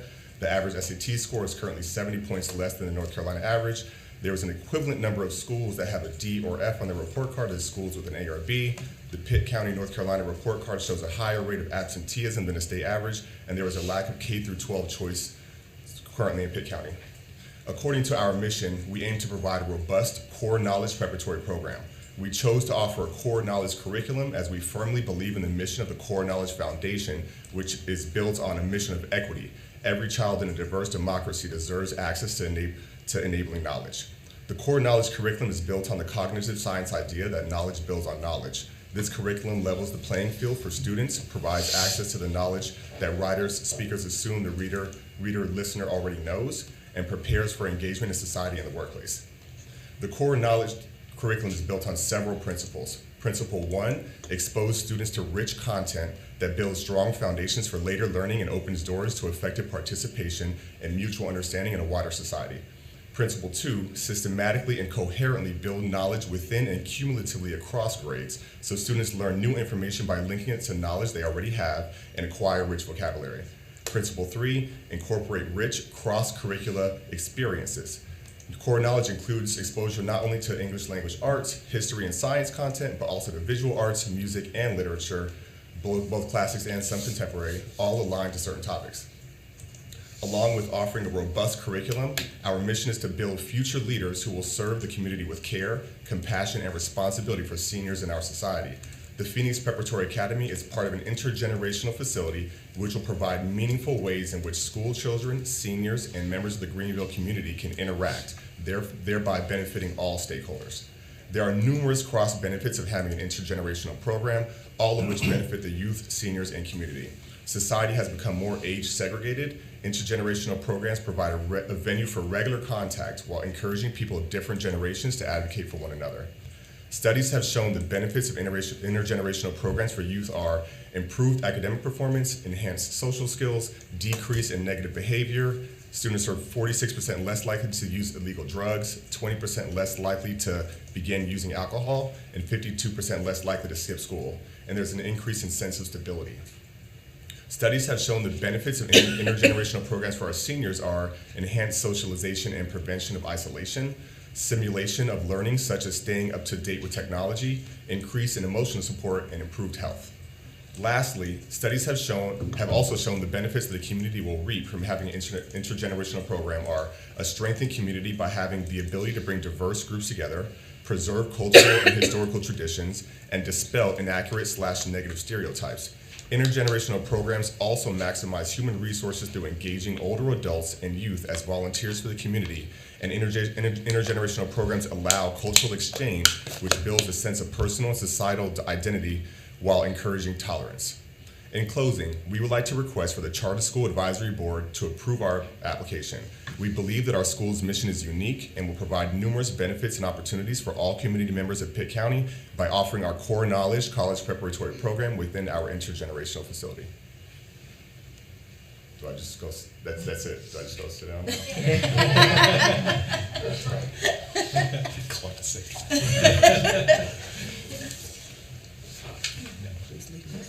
I'm leaving this one, I think. Yeah, so thank you for that introduction, and thank you for being here this morning.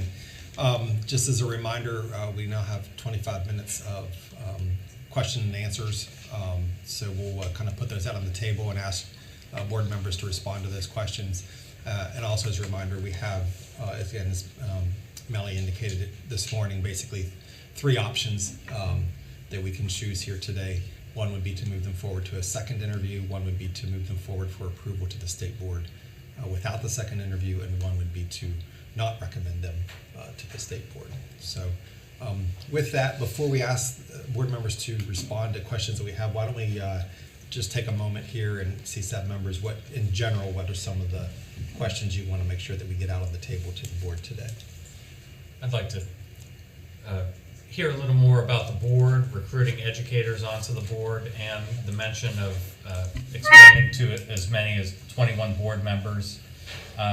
less of a question than just to say, don't do it.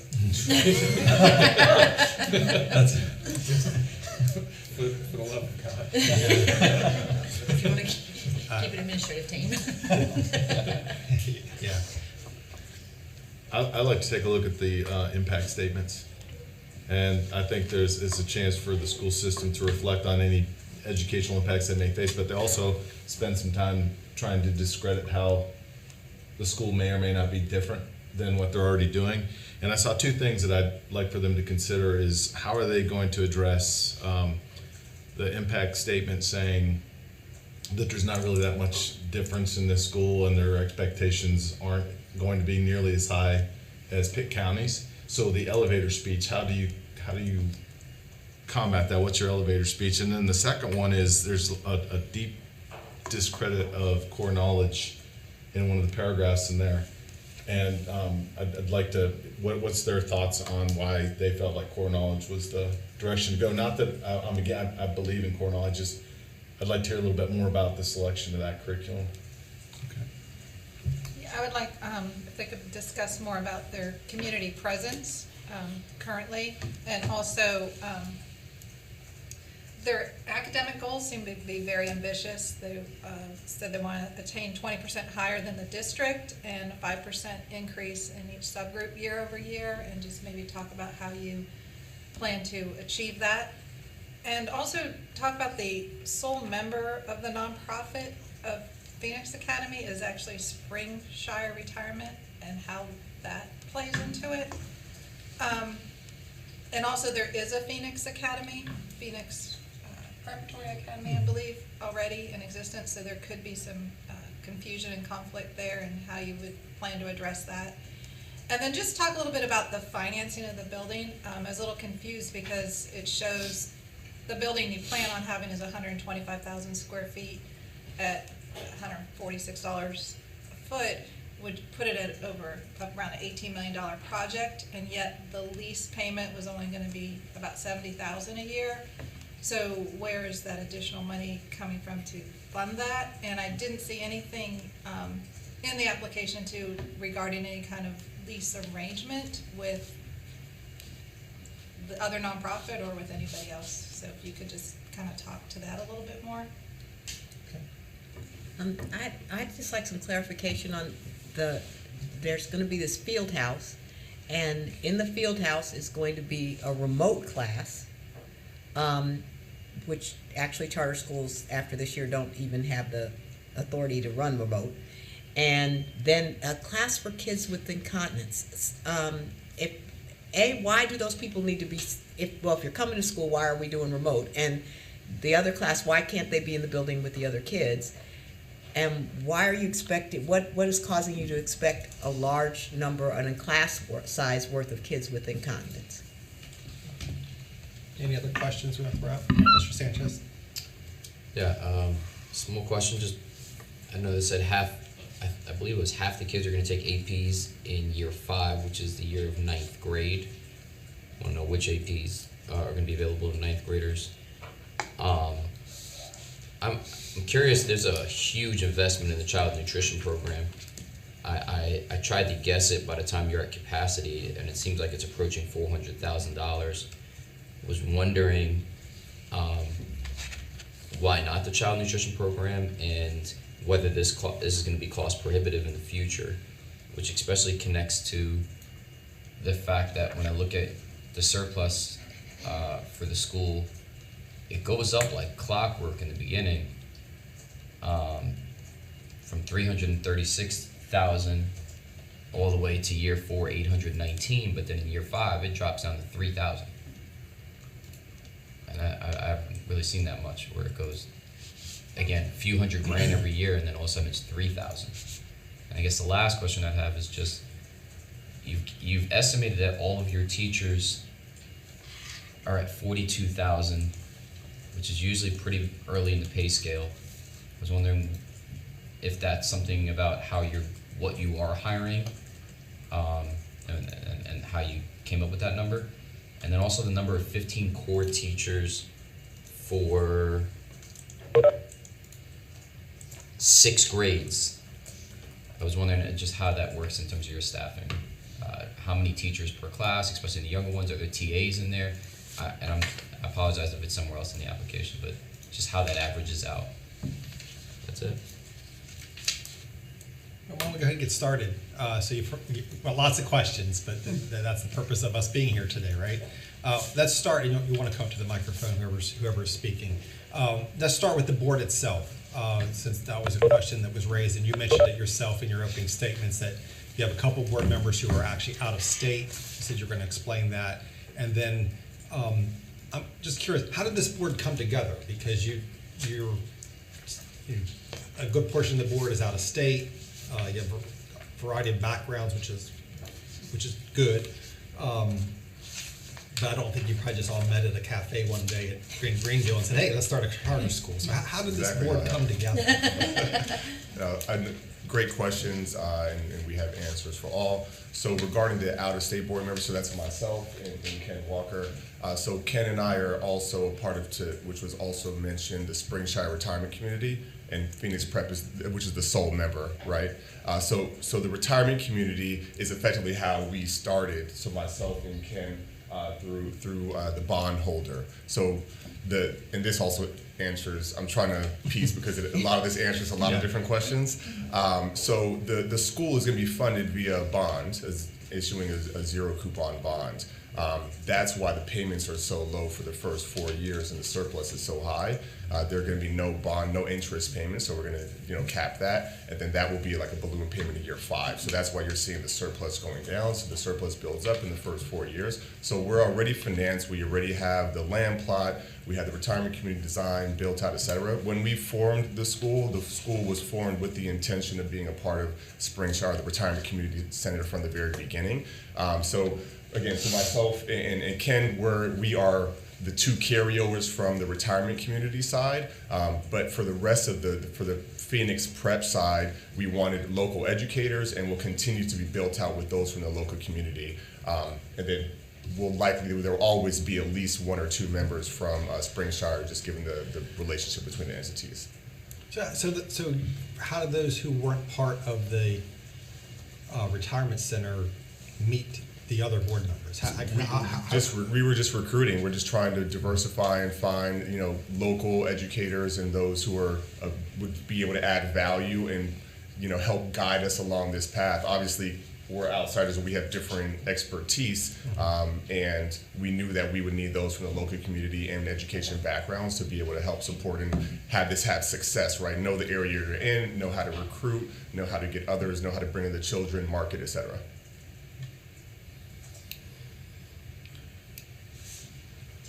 So the bonds, can you explain, so the bonds already issued and the bond holder is actually the senior citizen retirement home, or I'm still not clear on how So the building, the financing of everything will be done by issuing a bond. That has not been done yet. So the bond will be issued and there's no interest payments until year 5. But that's how it's going to be paid for. So, but both the school and Correct. the same bond will build all of it? The school is going to be funded through the typical state, local, federal funding. I'm talking about the building of the school now. Correct, the bond. That it will be part of that same bond as the bond for the senior citizen center. Yeah, and it's a major advantage to us because we have the money and we don't have to make a lot of payments on it for a lot of years. So it gives us multiple years to invest in the school, build it up, ensure the success is there before the payments are due. And who's the bond holder? Amundi Pioneer. That's Jonathan Trunga. Is he the person in the picture? Oh, okay. So one is one contingent on the other. I mean, if the school weren't approved, are you moving forward with the 100%. the other center and vice versa? What happens if the school's approved but the senior center doesn't happen? The senior center is happening. That is happening. So if the school doesn't get approved, then unfortunately that'd be unfortunate because it's a part of, again, when we were designing this, we really thought that the school and the retirement community and that intergenerational component was key, and that's how we're thinking about marketing the retirement community from its differentiation as well. But again, if we didn't have the school, then we would still have the community. So the plans that you submitted for the senior center include the school? Are they on those plans? Yes, you could. Yeah. The all reason the- I'm asking that question is we've had communities where it was difficult for people to get permits to build schools. And so what I'm trying to find out is if that part's already out of the picture, Yeah, because you- it was in the plans. It's in the. You can see on the map the entire outline where the retirement community center will be, and then in relation to the school, but it's all on the same property within the same acreage. And you've already been through submitting this to the city and all that good stuff? Yes. Have they approved it? I don't know. I can find. I'll find out. Yeah, I think it's still pending. So submit is pending. So then the school would pay a lease to, Exactly, and that's how the pay, right, so the school is gonna be leasing from Springshire for the retirement center. The retirement center owns the land, and then we'll lease it to Phoenix Prep. and then the retirement center is the one that would issue the bonds, and then the school would lease it from the retirement center. Is that? Yes, the school, right, will lease the land that will be built upon from the retirement center who is issuing the bond. Is that right? Does that make sense? So who owns the school building? Who owns that building? Does the retirement center own the school building? The school will own the building. The land is gonna be leased. Okay, so the land belongs to the retirement school, but center. this nonprofit that holds the school actually owns the school. Correct. And that's around an $18 million facility that they wouldn't really have to make payments on for 5 years. Correct. But then there's a balloon payment in year 5. Mm-hmm. Which would have built up $2.5 million surplus in years 1 through 4. But how much would that balloon payment be? Because that would be significant, I would think, unless you would be refinancing at that point. That's why the budget drops down to $3,000 for the payment in year 5. You see, like there's a 2.5, so the payment's going to be around $2 million or so, because there's the $2.3 or so million surplus built up, and then the payment in year 5, which drops the surplus all the way down. So the payment in year 5 would be around $2 million. Is that Yes. what you're saying?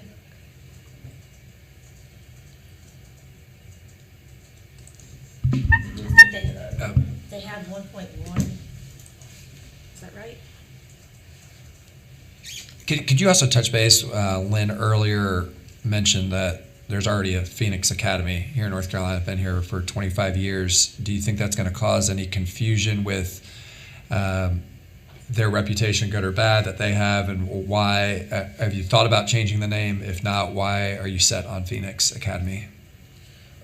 We had a lot of discussion going into picking the name, but we do feel like we're differentiated, right? And we're also planning, targeted marketing. So we think the intergenerational component, the preparatory function, will allow people to know that we're a different brand. Our logo we think is pretty cool. We'll do banners. So there's just a lot of ways from a marketing perspective that we think we'll be able to differentiate ourselves. Would you be open to being Phoenix Academy of Greenville or Phoenix Academy of Pitt County? That it creates a Yep. problem within DPI when we have two schools that have the exact same name. Yeah, I don't think that we weren't like this I don't think it's if you tell us that we need to change it to get approved, we'll change it. So we're not wed to anything. We loved it. We thought it fit from what we're trying to do and trying to raise our students up and have them be major contributors to society. But we get that point, and if that's an issue, we can definitely. Your logo is cool. There's no doubt about that. Well, you may have parents that apply to one Phoenix Academy thinking they're applying to the other. We had that problem with Carolina Charter, so that is really the main reason. You don't want to confuse parents. No, we appreciate that. We'll take that away. And the other thing I want to follow up on is what Mr. Sanchez was talking about with what you're paying your teachers, and we're just looking at the spreadsheet here. Do you know? I was trying to figure this off at the top of my head, but do you know the average teacher pay in Pitt County? Is this competitive with? Yeah, we took the year 5 average, Okay. and then that's the number that we came up with to try to be slightly above. Make much money. But again, we've also built in the surplus to be competitive whichever way we need, and that's why those first 4 years and everything that you see in the budget is really, we clearly we have a vision and we have a plan, but as we know, all plans don't exactly come out as you expect. So we have built in that budget surplus to allow for any changes that we would need, be it we have issues hiring teacher and need an increase, or the buses, etc. The chair and the vice chair, I think it's the chair and vice chair, are from out of state. The state does allow 2 people to be from out of state. But I am concerned that both the chair and the vice chair are from out of state with high-powered jobs. So how do you propose to be able to respond quickly to issues when you're flung across the country? I have my suitcase in the closet right there, right? So I flew here specifically for this, right? And then I will leave here and go right to the airport, and Ken as well. So I think, our commitment to being where we need to be as we need to be, for as far as the 2 of us, is a non-issue. Ken has family from around this area. So when we need to be here, we will be here, and everyone else will live here. So board meetings. I'm thinking now, once the school is open, will you be available so that parents have a chance to address the people who are at the top of their board? 100%. I serve on boards, and I've been at every board meeting in person that when we're in a non-COVID world, and Ken has committed to the same. Have you identified your school leader yet? I don't. The director. Yeah. Yeah. Do you have in mind already who it might be? We're recruiting, and we think we have a pretty good potential candidate for the job, but we're still recruiting right now. Okay.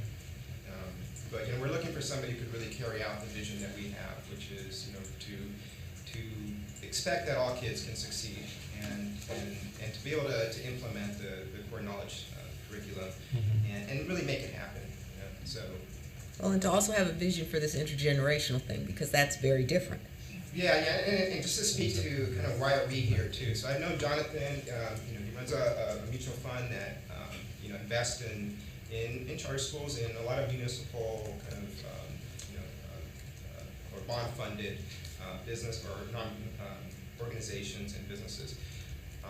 I've known him for over 30 years. I served on the school board of my local school district. I'm elected school board. I was elected a school board member in Brisbane, and we've always had this passion for sports, for education. And when I was on our school board in Brisbane, we would have a lot of conversations about. I want to understand a little bit more about bonds. Our district had lost 10% of their reserve to that Lehman Brothers failure. And what I brought back to the board was. We invested in a fund that put a large share of their holdings into Lehman, and we should not do that. So, by talking to Jonathan, I was able to understand kind of, what are the norms around the districts, and more norms about investing in general, and so that you don't put all your eggs in one basket, right? And so we learned from that. We learned a hard lesson. That cost us the equivalent of 3 teachers, and so we didn't want that to happen again. And when I was on the school board, California was implementing a lot of budget cuts to the school, and so I spent most of my time looking at the bottom line and making sure that we could, we would not have a deficit every year, and that we could maintain the quality of education that we had. And we were kind of a pretty economically diverse district, but we were still highly rated. We didn't teach the test scores, but we still had satisfied students, and our rating was very high, 7 out of 10. I was proud of that, and I see what he wants to bring here. It's more than creating a community, a school, but a real community. And I first bought into the idea of doing a better senior center, because I lived with the experience of having to take care of my aunt and uncle and seeing what they went through. But then the school part was even more important to me because of my history with schools. So I really believe in the vision, and that's really why George and I are here. I think what we bring is maybe it would be better. I know it would be better to have. We need to have local representation, but what we bring is a little bit of Wall Street, a little bit of Silicon Valley in me, and I think that's a good perspective to bring to the board. Ashley, can we do a time check real quick? 5 minutes. Okay. I have a lot more questions about the board itself, but I'm going to defer to other. To answer what I can. can you speak a little bit towards your community presence, and also, I believe it was 75% of the people that you surveyed, which was only 97, showed interest, but you're gonna enroll in year one 400 students. Can you speak a little bit to that? Well, we see the need in the district. You know, we feel that minorities and economically disadvantaged kids are not being served well enough there, and that's why we're there. And so we're targeting that group, right? And so that's why we speak to the numbers, even though Pitt County, you know, only has like 1/3 minority population. We're going after, you know, we're targeting that. We're going to accept all kids, but we want to make sure that, you know, kids who you know, feel like they need, or parents, you know, who feel that their kids need a better opportunity when I get back to them. And so we've been targeting them, and we have that response rate because we're going to places where, you know, they would, the target market basically. And that's part of our marketing plan, is that we got to continue that, is make sure we look for kids. We you know, basically have a good product. I'm a product manager, and so I think about what is a product that we're trying to sell, and what we're trying to sell is a better education, a better life. And so that's our plan. There's also preschool programs, after-school programs, you know, mentoring, volunteering across the generation, so that community feel, or for this generation, this population in particular, who may have issues with, you know, dual working parents, or, you know, whatever else it is, they can effectively live there and have relationships with the seniors within that community, and vice versa. And it's really about taking care of the whole kid. You know, are they eating well enough, breakfast and lunch? Are they connecting with the community? We don't just do it total academics. It's about, you know, developing the person. So, and that's what this is about. And it needs the buy-in of the community and a connection to the community. And we already started that. Dr. Etheridge brought up the impact statement, and we have a lot of schools that use core knowledge. That's not new news here, but I would like to hear why your decision to choose core knowledge. Why did you choose core knowledge? Well, I believe in the philosophy of building on prior knowledge, because I think what I see in a lot of schools, you go through these things, and I know even myself, you know, I was a pretty good student, but sometimes I didn't master some things, and I kind of regret, I missed some of that because I didn't develop enough in math. There were some opportunities I missed when I, you know, got in the work world that I wanted to go into, and I didn't have that. And it was just this, you know, and I just like the way that we keep going back and ensuring that we've actually understood what was taught. And it's not just on a one-year basis. You know, we kind of keep circling around as we make progress, and we kind of circle back a little bit. We're continuing to make progress. So we believe in that philosophy. And it's not a philosophy of just make the teachers work, you know, like crazy, you know, extra hours and just be available to their students 24 hours. We don't believe in that. We believe in getting the job done in the classroom in a reasonable, sustainable way. And so that's why we like that. Can I follow up on that? Can I just understand, and just briefly, I know our minutes are tight, on how K-5 specifically works in terms of how many teachers in a room, it's self-contained, TAs, like all of that, how your staffing model works for K-5? Okay. I don't think it's any that much different from other schools, and where, you know, we have a head teacher. I probably need a little bit of help from our educational side to go into more specifics of how that works in the classroom. So if I can ask another board member to do that. We're going to get here from the lady. I am a local board member. I live in Greenville County. When we look at education, we want to look at really developing a classroom where all the kids can learn. So your question about 15 teachers to how many students? You're roughly around 60 to 65 to 70 kids per grade. Okay. And I guess I was wondering how many kids per class, how many teachers per class? I want to understand your numbers in terms of your teachers and your TAs. I think initially we're looking at 25 pupils per one teacher. Our goal is 20 students to one teacher. Based on the class size and the students within the class, we'll determine should we provide a teacher assistant. And again, it's all based on the needs of the children. In the younger grades, is there going to be TAs? Is that where you're allocating your TAs, or is it? TAs for the younger grades. What grades? I would say pre-K through 3rd grade minimum. You have a pre-K? That's enough. other questions Well, from CCO? kind of extending what Eric was saying, so your numbers change as you go up, but they go down, the overall numbers. So what are you planning to do with the kids who were already there? Like, are you expecting 20 kids to leave? Like, what are you planning to do with kids you already have?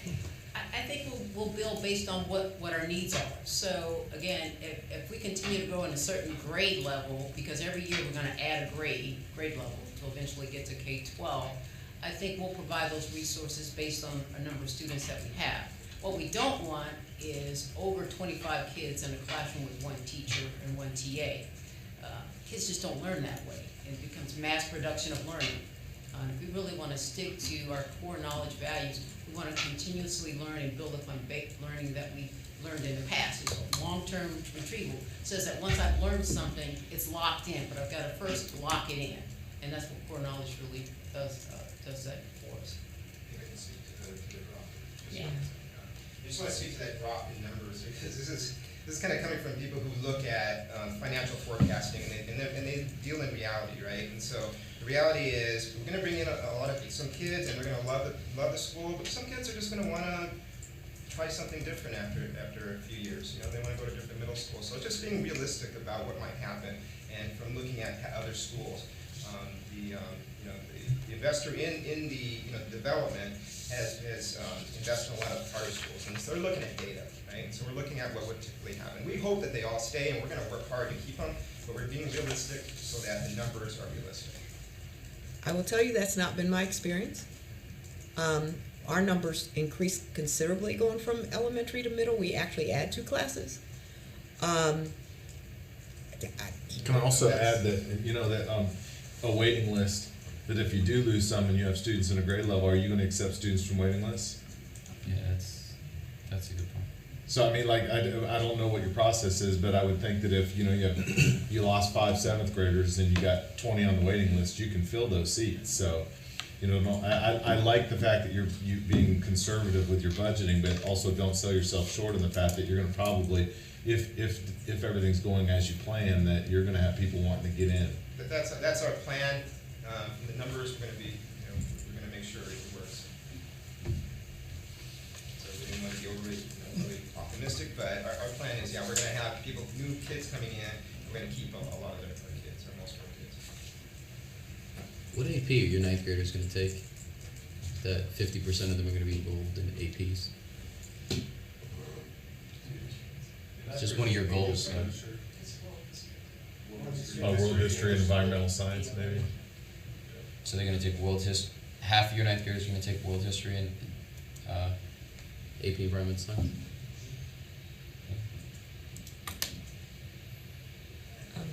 Mr. Chair, obviously we haven't had a chance to ask nearly all the questions we put out there. I would suggest that we invite Phoenix Preparatory Academy back for a second interview. Is that a motion? Well, we need to give them their closing statement. I forgot that. And then, so let's do that. You have 10 minutes. You don't have to take 10 minutes, but you have time now for a closing statement.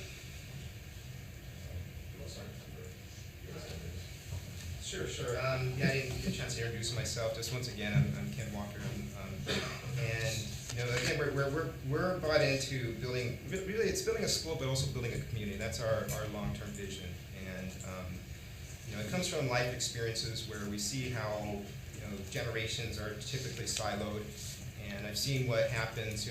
Our goal is to give students a better opportunity, but also for the seniors to have a better life, right? And there's data to show that seniors who are engaged with others, who are engaged in the community, are going to live longer and are going to be happier, be healthier too. And also that seniors are the #1 kind of segment of our population that volunteers. So we feel like we've got a good, and that's also our market too for the volunteers. So we feel we've got a nice mix of 2 generations of people who can interact, and also bringing in the parents and the rest of the community. We also believe in this kind of coming from Jonathan and I, and George had played basketball at the Naval Academy. We believe in fitness and eating well, and we want to have a lot of facilities to allow kids to be active and to really really be part of the core curriculum from the beginning is that they're active, whether they're in sports or not, that they're active, that they're eating well, and they're learning about the world. Okay, so we feel that there's a lot of opportunity here in North Carolina. You don't need to go to Wall Street or Silicon Valley. We already have that here. You've got in the Raleigh area, you've got one of the biggest tech hubs in the country. In Charlotte, you've got one of the biggest financial services hubs. We've got great manufacturing, great retail. I want our kids to know that and what the opportunities are out there. We hope that a lot of them stay in Pitt County and do great things in Pitt County, but we also want them to know the full world because today, George and I are used to competing for the top jobs in the country.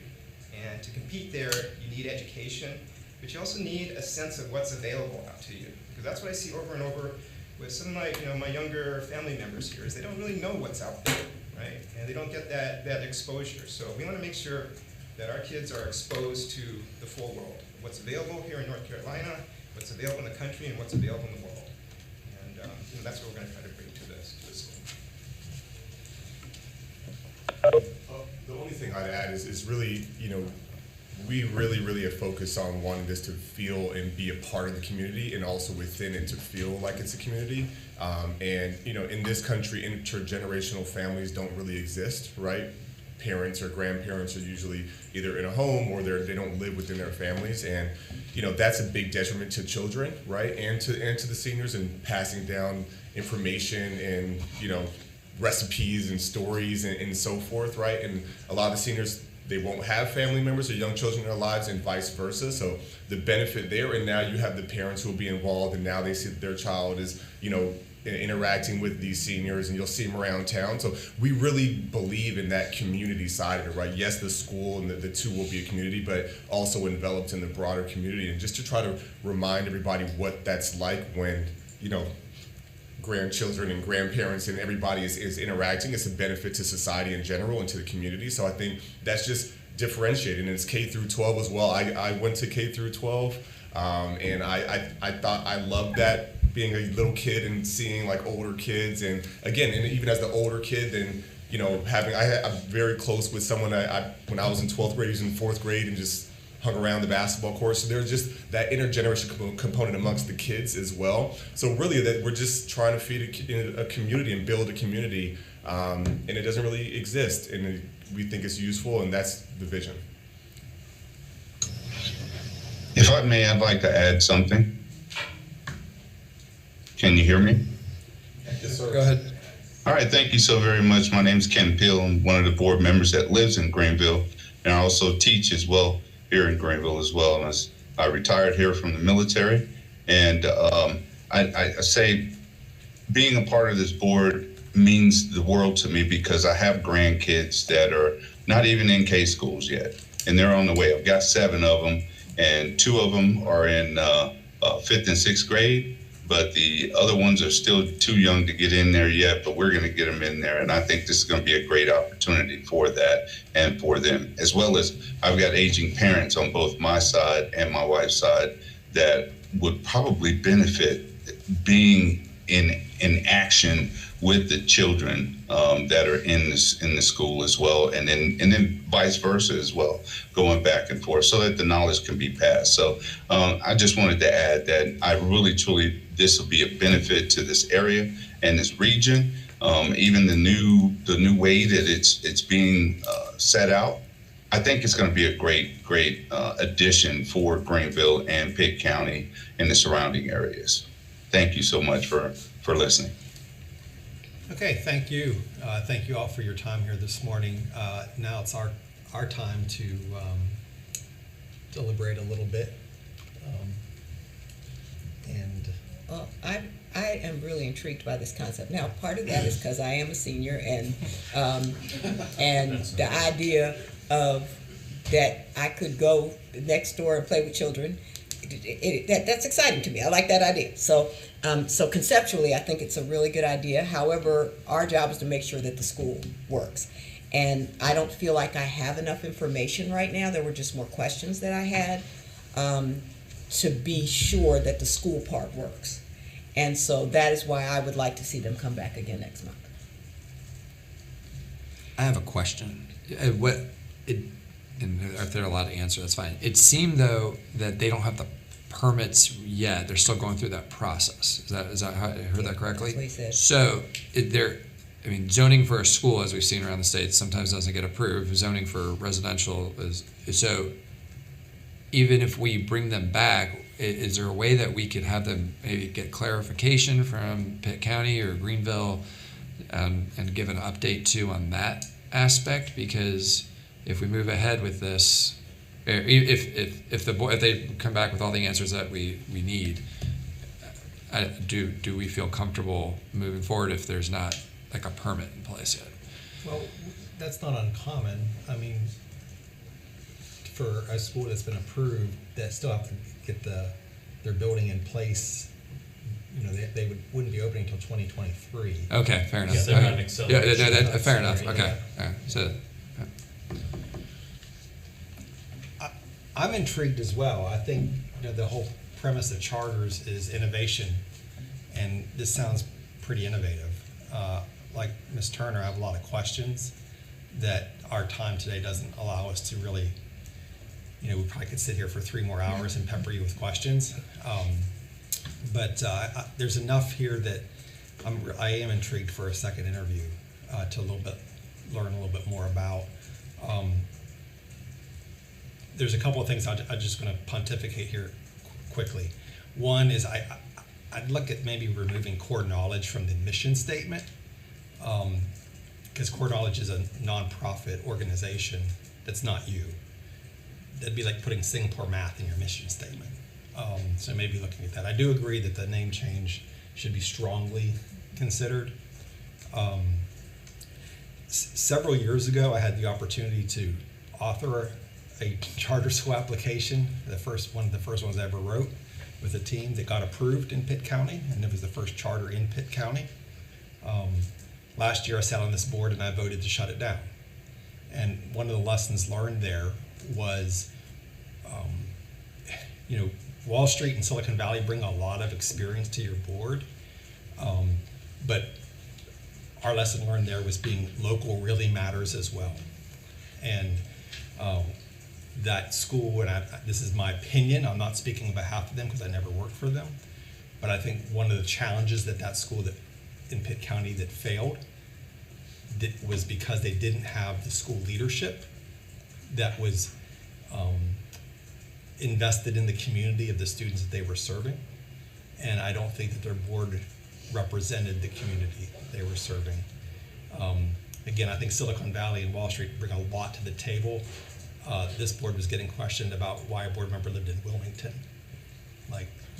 So I just share that as you think, share that example as you move forward. That's why I asked the question about the school leader, because that was a real challenge for that school, not having a school leader that understood the community that it was serving. But those are things that can be worked out. So, and I'd like to know again, I think there is a lot of demand in Pitt County. We know that. I mean, there were a lot of upset parents when we shut that other school down that wish the charter school option still existed. So there is that community interest.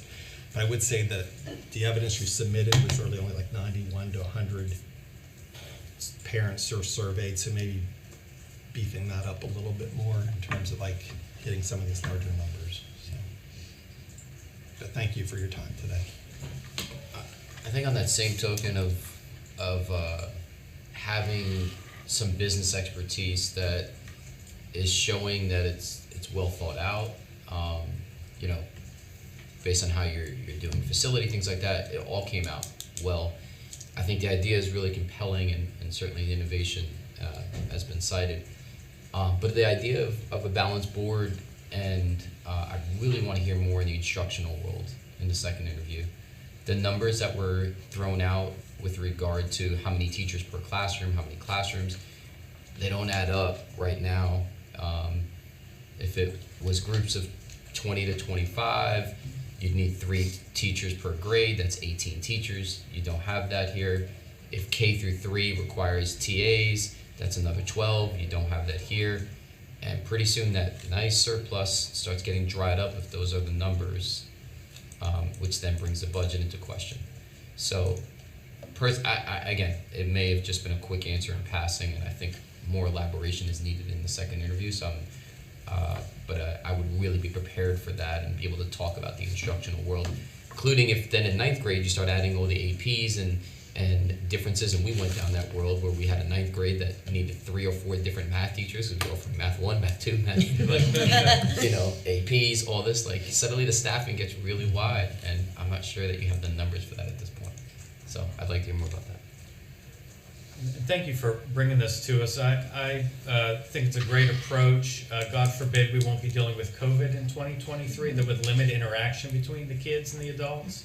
So that's the only disadvantage I really see to this, and hopefully we have that all addressed and taken care of.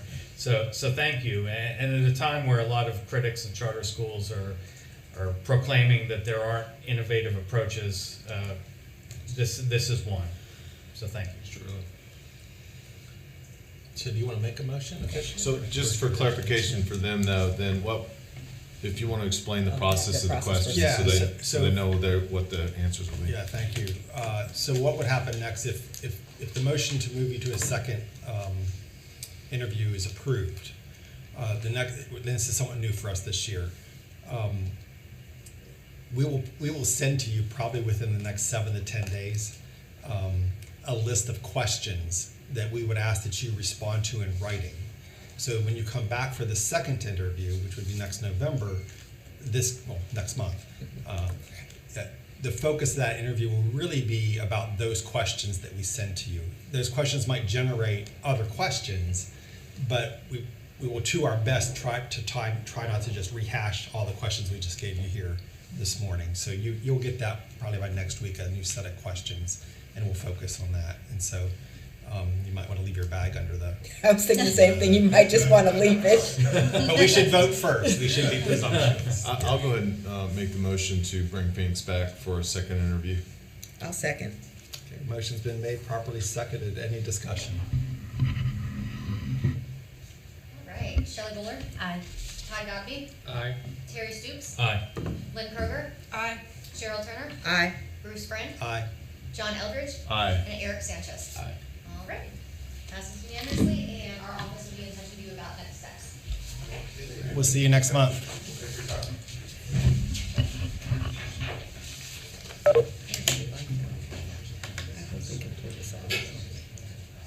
I may move to the senior center so I can go play at the school. Right.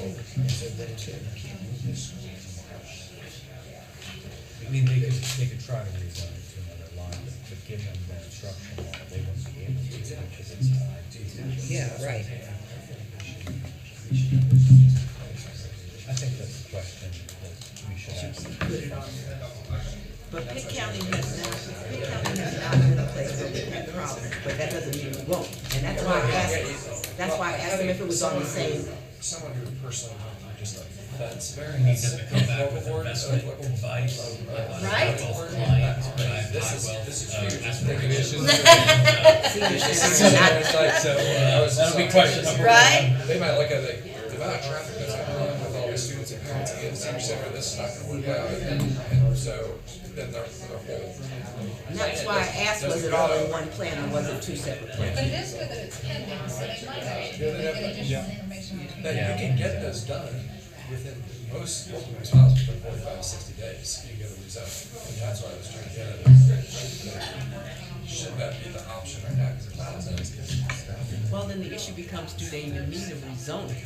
Because what's the area zoned to next? But that's maybe that's I should actually though, because I think I was asking eventually. So, Which is really. what was your question? My question was, do you have a little clarity on the zoning process of what they're doing right now? Because if they get zoned for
They are now. You are live.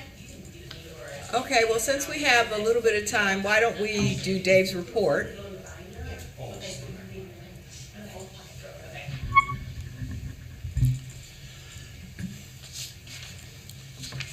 Okay, thank you very much. As far as the State Board of Ed updates, State Board did approve Metrolina Scholars weighted lottery request. They discussed the NC Access timeline and application rubric. We are anticipating 2 replication applications, and after that, we're not quite sure how much money we'll have to do a last round of, just depending on those 2 applications.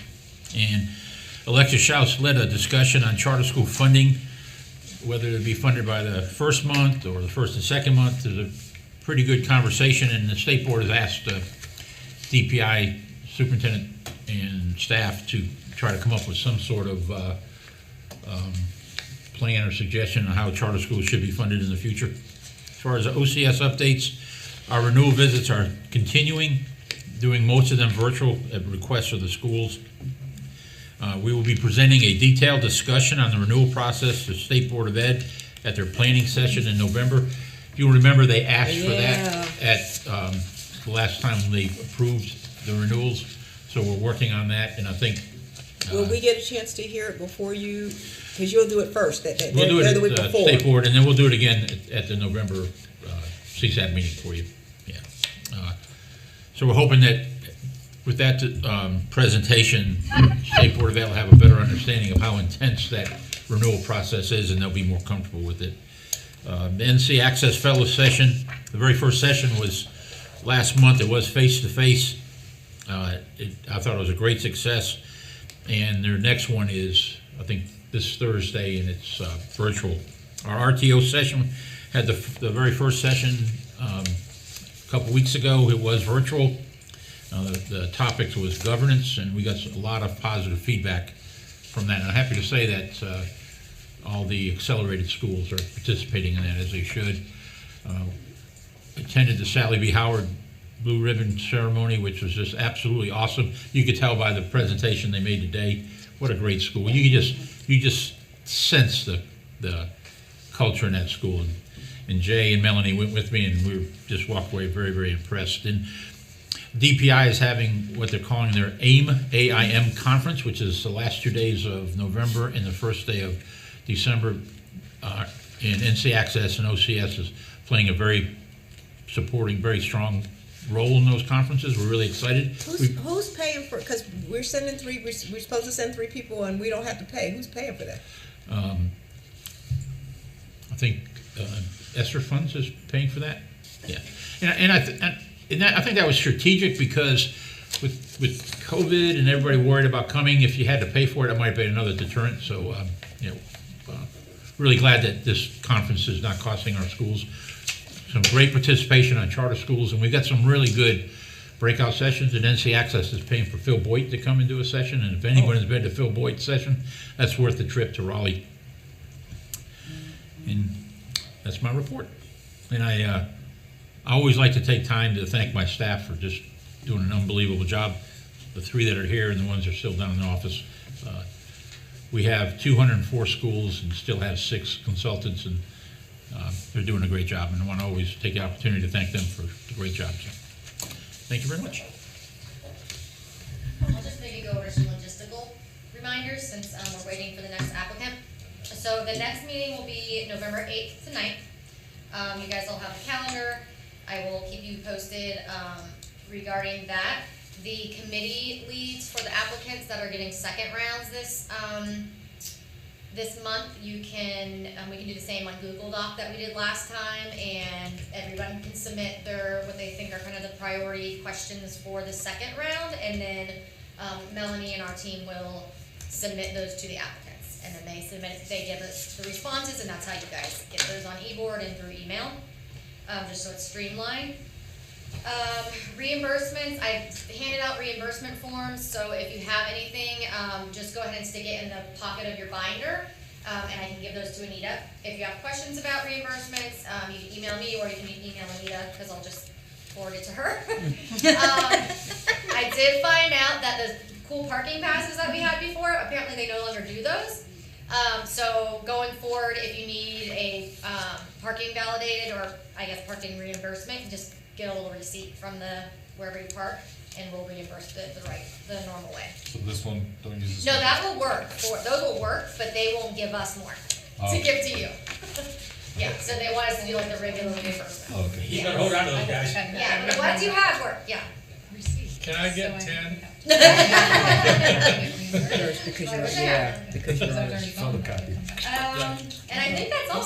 Any questions on anything? Yes. I think there were a number of us that we submitted our reimbursement forms for last month, and we still haven't gotten paid yet. I haven't gotten mine. I haven't either. I was just gonna ask that if you've gotten your reimbursements. We need to look into that. Yeah, well, I'll send you guys.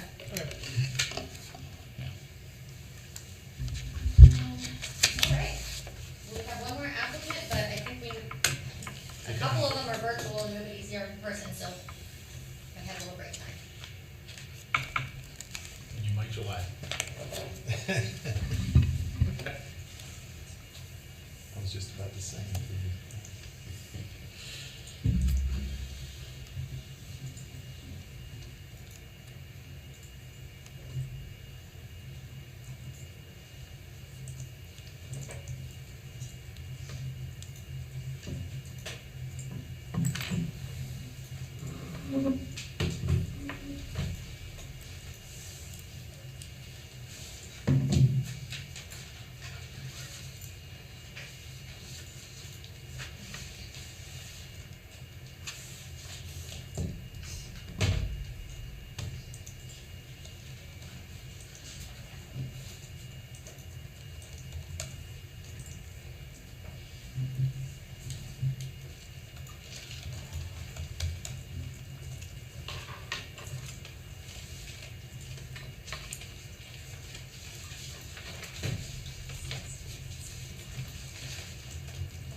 You know, another thing I'd like to mention, sorry, is we have something in our newsletter today talking about the audit has to be submitted to DPI now and not to the LGC.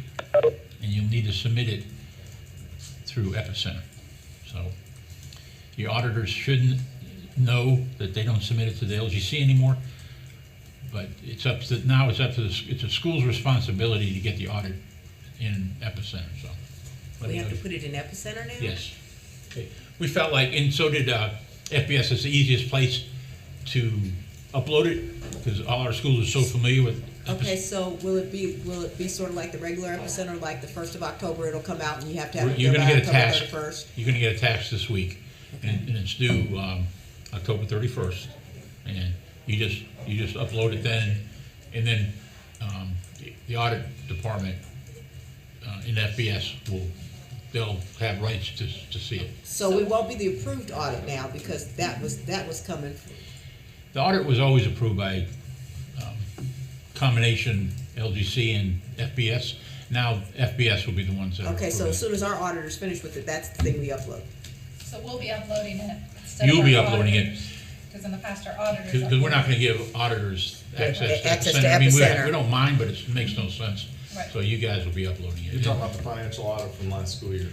Yes, Your Petway Mills, it does Right. upload that. So they won't have access to Epicenter unless we give it Right, to so them. we get the So PDF you- of it and then. Right, you do it. Yeah, okay.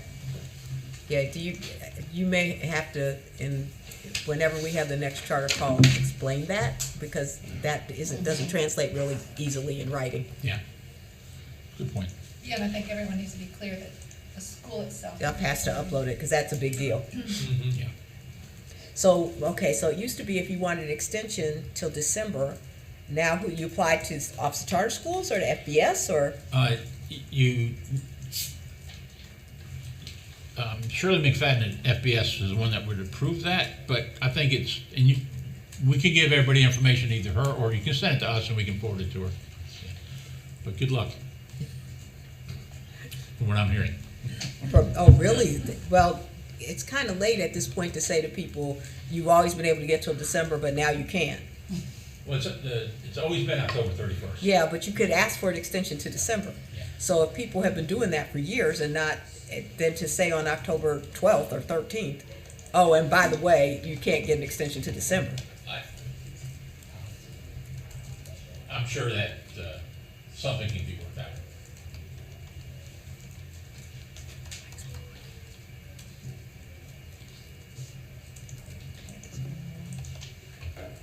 Oh, Lordy, what is going on? This is 72 hours. Okay, so I gotta come back. That's a 72-hour case. Did you get the email from Dave with the, you're looking at it now?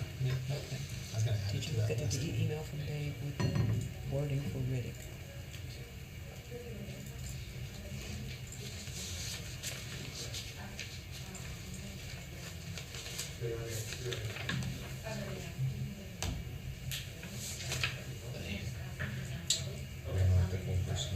We just had discussion on that. We have to now let go of the come back at the same.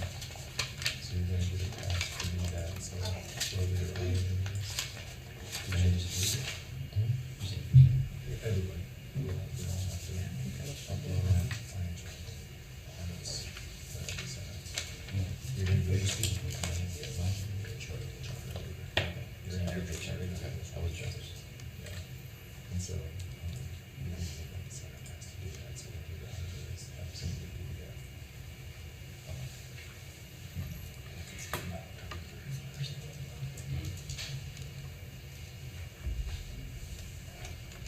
Yeah, I think it looks good.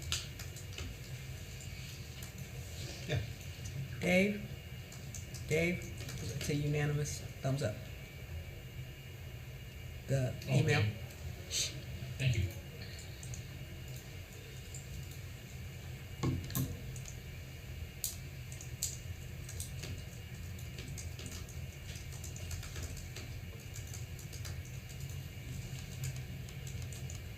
I don't know why she sent that to you. It doesn't appear that she also, so it wasn't like she sent it to everybody on the, yeah, I will.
I'm not sure.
You enjoy getting all the emails about the cookie, the chili cook-off?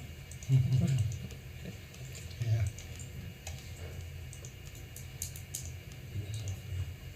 What's your food services? Mhm. Right now, we use child tax code. And so, 2 years ago, they called me to serve community lunches because we didn't have our school's located, and so we were central. And they came out and lunches, and about halfway through the school year, lunch was paid and called and said, "We're under the day." And then I got some big clothes, you're supposed to be going to the restaurant. And we're going to spend $270, which is 170 kids free. And so we're going to join the National School Lunch Program this December, fill out the application, do it at the end of the year for catering service. That's so good. So it's partnership, anything you can do with the school system. That's a great We partnership. get along, you know what I mean? Because our kids are getting paid. You can't take our parents to get paid, so we does things so always to do that. Yeah, and that's part of the, when you join the program, you're gonna make sure, that's a big deal. Yeah, anonymity. Yeah, exactly, because you can't, I mean, we don't have 200 kids in school. Yeah. Most of those are from juniors and seniors, because they get to pretty much on campus, they go to college kids. Yeah, how do you use, do you have your own program? Yeah, we cook in house. You have your own kitchen staff, right? Yeah. Is it self-sustaining? Yeah, for the most part. During COVID, it was a little tough, the numbers, we weren't reaching the economies of scale. Because we had so many kids in the house, and aside from that, people I was paying, but the PPP money. Oh, yeah, you got to cover it all, yeah. Do you use the national school lunch menus, or do you have your own menu?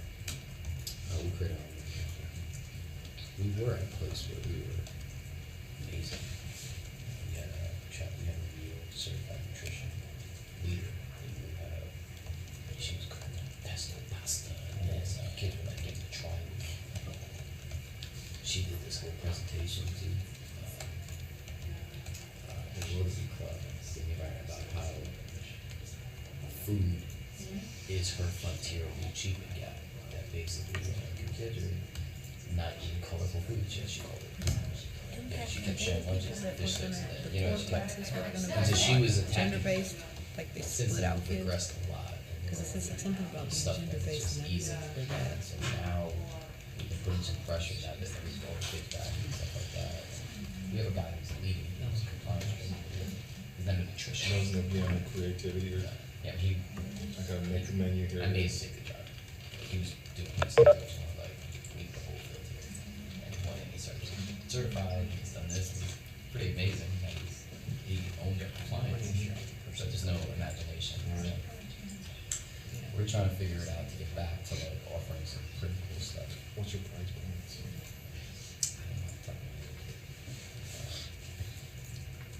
I don't even get any check anymore or support anymore. Somebody else does. I used to. But once we got to the point where we had a program that was self-sustaining, we weren't losing money. That's great, man. That's the most, do you do breakfast too? That's about, to me, that's the most important thing. You take care of that, everything else falls apart. And the sad part is, you take a look at what the two biggest things that happen, and then the most part, the other is mental health support. Yeah. There's just no community mental health support anymore. There's, if there's ever been, holy cow, so We beefed that up this year too. We've got two good counselors who grew up as teachers in our school, and got their masters and blah, blah, blah. And so they know the DNA of the school, which I needed that to happen. Right? So they understood who we were in order to be the best counselors they could be for our kids. And I didn't want, I was interviewing a lot of these like recent UNC grads and this and that, and I thought, I'm not sure you're going to be able to like support kids in what we consider like both love, nurture, and high expectations. Because that's a hard balance, because you can't carefully become apathetic, it's empathetic. Exactly. That's the one thing that's what we have done on the contract the last couple of years is recognize that. Apathy and empathy, and then the others, when is it really an explanation? When is it help? And that's why we have those You know, and so my thing is like, really slow. With him, don't never slow. It's just a discipline. You shouldn't you've done that. Start there, get that dealt with first. You know, how this quality is usually. Oh. That's basic. You know that. My first school, 2002, my placement school teacher. You do teach for them. I can see that. They were, the kids were great. They loved it. It was like they were down. It was like having an attorney inside the school too, who would advocate for them and stuff like that. And it just wasn't done well. And the collaboration of those two programs should enhance the school's ability to serve kids, not decrease it.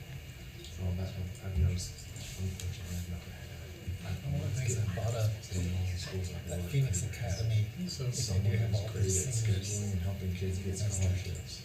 Or someone that help kids find ways out of that work.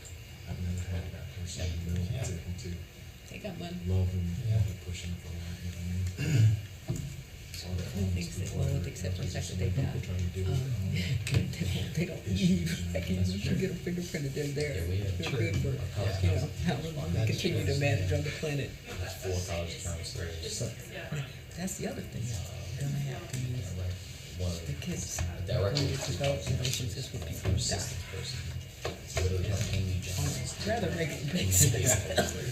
That's what she does. what are you saying? I thought you said you're looking for a place like that. Yeah. 50 alumni, graduate at first class. All she does is run around safe contact them. How you doing? Yeah, getting connected to the university, getting connected to each other. Getting connected to scholarships, make sure the bachelor's done, you know, like just constantly just doing what those guys a lot of parents just aren't able to do. Here? Little grant position or? Initially, we had some community money, we've gotten, and then now we turned it into an ESSER position. I live there, it's actually ought to have a school, but that is not showing me. But it's, to be honest, it's gonna be too in the future. I mean, that's I think that's a missing. People think that our job is just to get graduated, now good luck. And they probably, I said, my parents, I said, I see you all in kindergarten, first grade, coming with plays, and big issue with these people last time. Yes.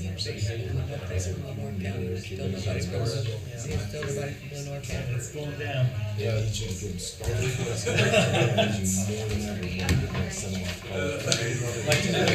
There are a lot of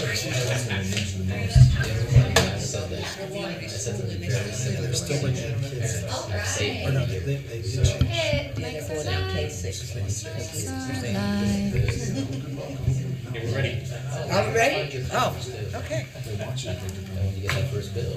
Melanie?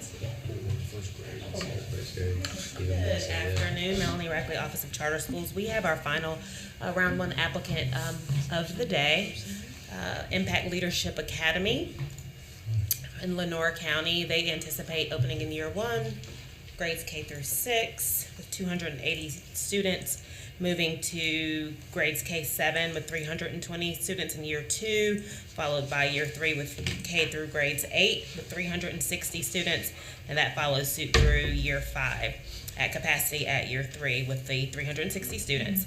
Impact Leadership Academy will provide contracted food service, no cost to students. If eligible, they will participate in CEP.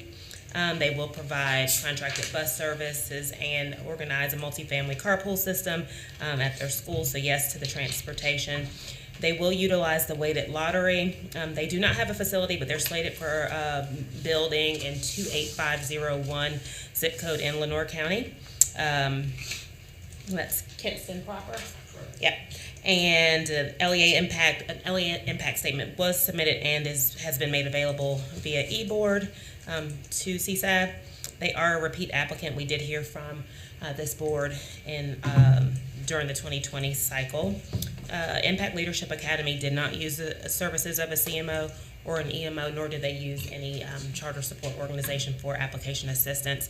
The application was deemed complete at the time of submission. Our map here of Lenore County does show schools within the 28501 zip code, with Children's Village Academy being the only K-8 charter, being the only charter within that 6-mile radius there. So you'll see some of the other district schools there.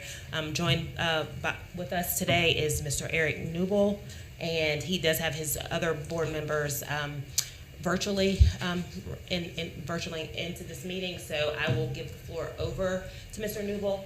You'll have 10 minutes to make your board introduction opening statement. Thank you.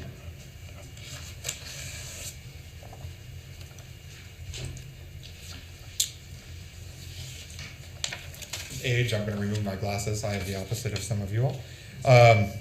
First, let me say thank you on behalf of the entire Impact team for reviewing our application. Impact Leadership Academy's vision is to lead with integrity, merit, and perseverance while demonstrating accountability to our community through developing talent. Hopefully you notice some of those words, spell out the word impact, that's intentional. We understand starting a charter school will not be easy, and in fact, may be one of the most difficult professional endeavors we all have ever taken on. I say this to make sure you are all aware that we are aware of the challenges ahead of us, as well as really appreciate the guidance that we've both received from some people that we talked to in the community, as well as yourselves when we went through the first round. I feel that before we start talking about our school, I want to acknowledge the Lenore County school system, particularly the city of Kinston. Lenore County schools have made significant growth over the last 5 years to improve their status and proficiency as written by their LEA.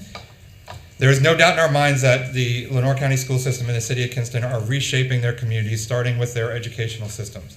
That growth and steady improvement is what excites our impact team the most. Research out of the University of Washington, Bothell, through the Center for Reinventing Public Education, has studied and published many briefs on the idea of district and charter collaboration and how those studies improve instructional practices and lead to eventual stronger communities. It is in that vein that Impact hopes not to compete with LCPS, but rather assist in Lenore County's growth through providing alternative curriculum choices that will lead to successful students and send them to high-achieving high schools like the Lenore County Early College High School, as identified as one of their top high schools. The primary difference that would set us apart from current educational choices, including Children's Village Academy, the only other charter school in Lenore County, is the implementation of our community school model. Utilizing this model, Impact would build community partnerships with local health, social services, as well as educational entities such as Lenore Community College and East Carolina University. These partnerships would foster an environment within the school that would provide direct access to services, programs, and resources that would expand learning opportunities and support for families, mirroring in many ways the types of conditions that communities of privilege experience every day. As you are well aware, this type of integrated student support would help to level the educational divide experienced by students from socioeconomically disadvantaged backgrounds. Continuing to follow the community schools model, Impact would expand learning opportunities through the development of Impact Time that would lengthen the school day, providing collaborative project-based learning that will connect classroom instruction with group leadership development. One day a week during Impact Time would be designated for community family engagement, providing educational and social support. Along with providing access to technology, our school would build collaborative leadership practices, developing a common culture through a student advisory board and a house system, allowing for cross-cultural engagement of students and teachers. These efforts would be led by the community schools director, the curriculum and programs director, through the financial collaboration with the DARA Educational Foundation. It would be naive to believe that our board, considering our varied backgrounds and experiences, could accomplish this alone. Throughout our planning process, we have been working with a team of 4 accomplished K-12 educators who collectively have more than 60 years of educational experience, 15 of which as senior administrators in area elementary and middle schools. Their expertise, both within our region and in North Carolina Public Schools, has served invaluable in developing this application and helping us to understand the complexities of the task at hand. That, along with the board members' expertise in administration, business, social services, and resource acquisition such as grants, loans, and fundraising, make a powerful team to lead our school. While we are well aware of the failure of the Kinston Charter Academy, it is also important to point out that this closure occurred over 7 years ago in 2014. As documented by LCPS in their impact statement, Kinston and Lenore County education has changed a lot during that time. Through the over 500 community surveys and countless conversations with residents, as well as city and community leaders, we believe that the city and county are ready for a second charter school, and that Impact Leadership Academy will serve as a vital partner in the continued growth and redevelopment of Lenore County and the city of Kinston. Thank you.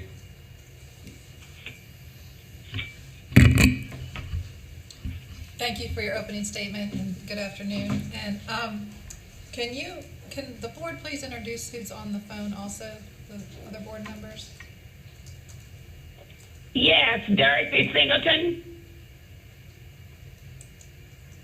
Danny King. Gordon Dara. Dr. Singleton currently serves as the chair of the board, and I serve as the vice chair. And is it only 4 board members? As of right now, yes, we've lost a couple of board members due to professional conflicts that arose after the LEA statement came out. Okay, so just to kind of give you a little bit of overview, we're going to deliberate for 25 minutes, come up with questions that any of the board members can respond to. And at the end of the discussion, there'll be a 10-minute closing statement for your board, and then we will deliberate after that and make a decision. There's 1 of 3 options that will occur at the end of this interview. One is you would advance to the State Board of Education for approval. 2, you would not advance to the State Board of Education, or you would could advance to a second interview, which would be next month. Okay. So just kind of give you an overview of that. Great, thank you. So I'd like to open it up now to the rest of the board here, or to my colleagues, and for any questions that we may have of this board. As a reminder, I guess I'd like to know which board members of the 4, are they all the same? Were they the same 4 that were part of the application in the last cycle, or some of those 4 new? So that's one question that I have. I also have a question about the impact statement, and this may be a question for the Office of Charter Schools as much as it is for this for the applicant. I think I understand, but I was a little confused because the impact statement, it actually is giving, there were letters of support for Lenore County schools. I want to make sure that I won't misread that. Those were not letters of support for the charter school. Am I correct in that? Because there was the statement from the superintendent, but then I don't see where he or she signed it, and then there were all these other, like, letters of support, but it wasn't support for the charter, it was support for the district. Is that correct? Okay. I have more questions, but I don't want to dominate. So. And I'd like to add just to Mr. Friend's comment about the board, as well as who's returning, also who is in Lenore County. Because I believe that was a comment from last time when you applied. Correct. And does anybody else have any other questions before I go ahead and add mine as well?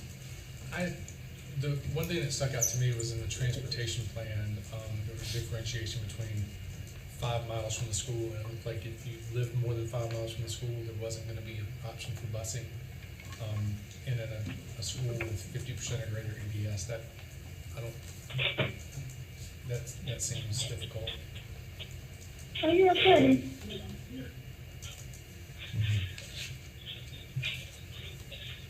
And some of the questions I would like to have addressed would be, your goal is to have, it looks 20 students per classroom, 40 per grade, but then in your ed plan, it talks about 12 students per classroom, so I just kind of want to get clarification on what your class size tends to be. Also, for the legislative purposes, it says you met 2, but really when reading your app, it appears you may have met more than that, but I'm curious why that wasn't articulated in your application. Also, explain your teacher day, because again, it does talk about that your stated teacher day is from 7:15 to 4:15, which is actually a 9-hour day, but your instruction ends at 4. So you'd have your teachers there just 15 minutes after the school day ends, and that's a very long day for teachers to be here for 9 days, or 9 hours. Also describe your involvement in the community and your activities with leadership in the community. And Dr. Singleton has a lot of expertise in curriculum and instruction, which is awesome, but I wondered if she could maybe elaborate more on her work specifically with project-based learning and core knowledge.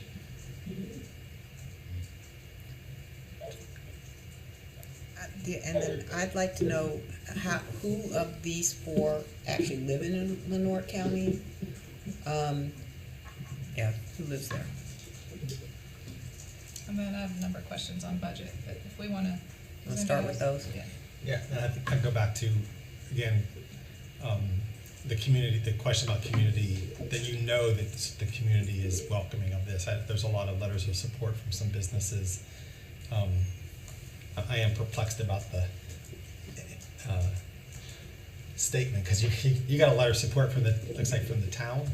The mayor. The mayor, and yet this district got a letter of support from the mayor. The mayor. Right, yeah. I guess he likes you both, which is good. Mayor's very supportive. Yeah. Everybody. It's good. It's a good way to get reelected as mayor, I guess. But if you could speak a little bit, maybe since the last time we were together, what additional activities and what additional data you have around knowing that families in the community are interested. There is some survey results here, but if there's anything that you've done since the last time that you were before, so. And your process for finding new board members, as you said you had some that since already rolled off, and how you plan to find additional board members. Long list. Should I start now? Okay. In no particular order. We'll start with the board, since that seems to be the one that we talked about most recently. So of the board members that were there with the last offense, there are 3 that are currently, Dr. Singleton, myself, and Danny King were there the last time we defended.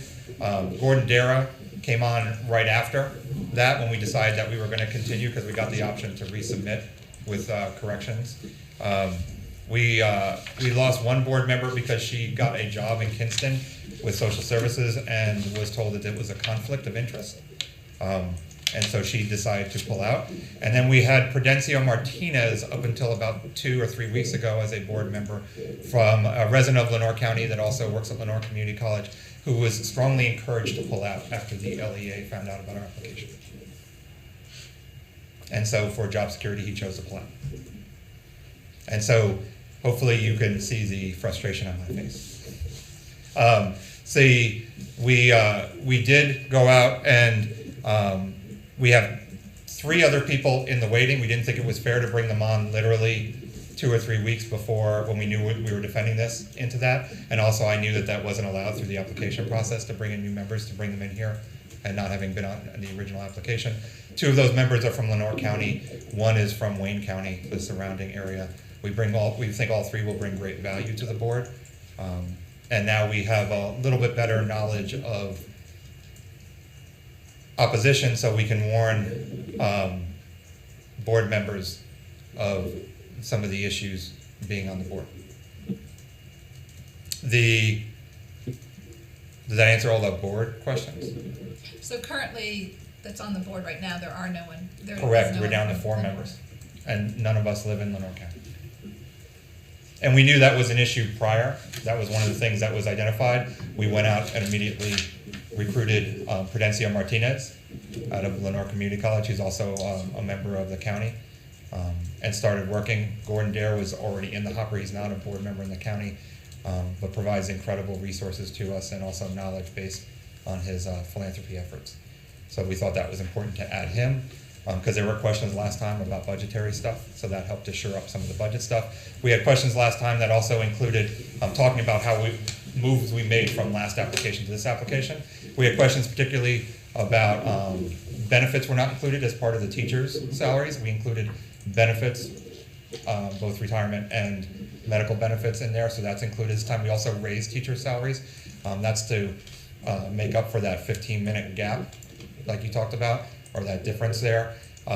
The other thing we were asked to do was to look a little bit more at our facilities plan last time. There was concern about that. We've made further inroads into talking with the facility that we're very interested in. They're obviously very interested in us. They're just, nobody's willing to sign anything until everything's firmed up and we have approval. So that's kind of where we are. We know a facility.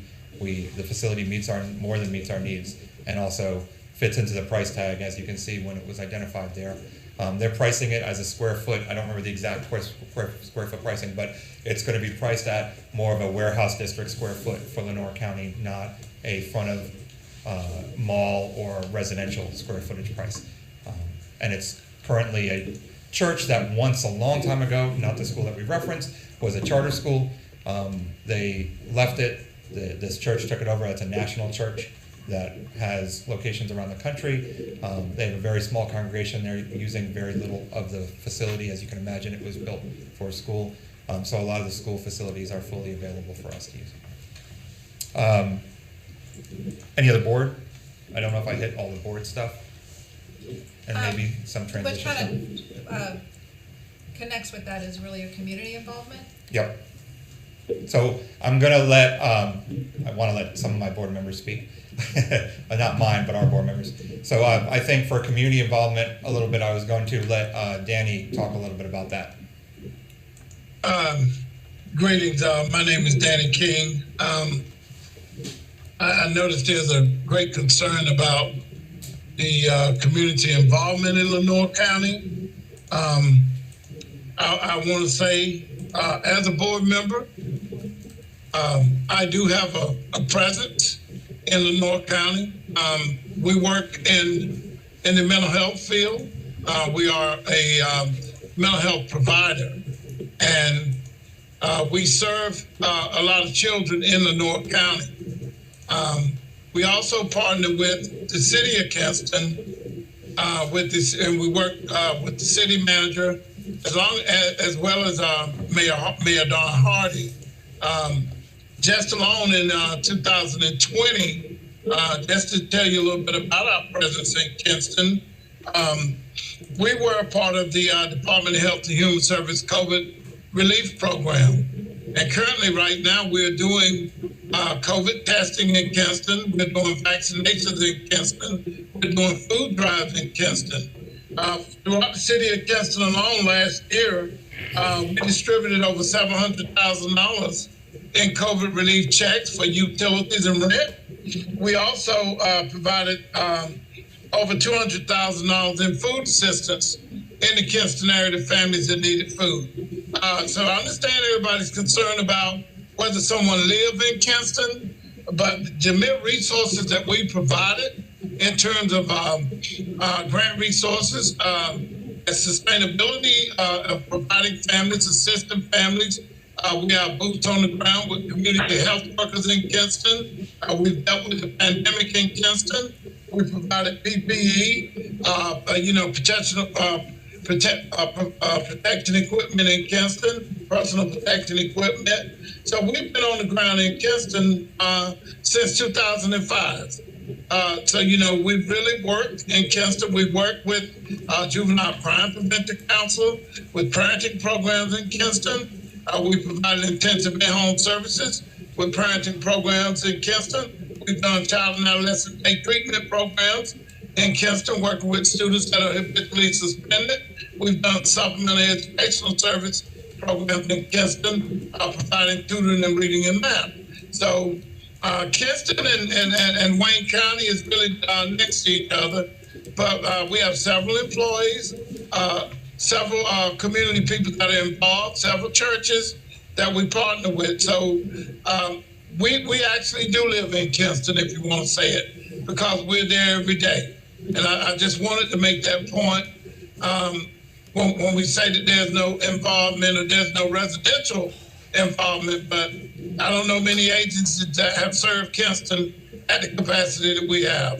And we believe that being involved with Impact Leadership Academy, we're going to continue to do these things because Kinston is a very hurting community, very impoverished community that really has needs and oftentimes community needs that you can't get from LEA or a school system. So we believe that utilizing our community presence there, that we will make a great difference in partnering with Impact Leadership Academy.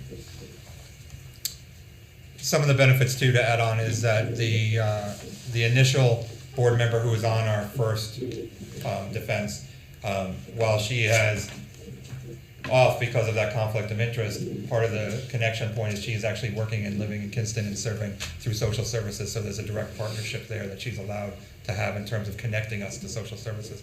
The other piece is that the Women's Health Clinic or the Health Clinic of Kinston, we also have a direct connection with through one of our planning team members that gives us an opportunity to have a connection there that are very excited about being on board.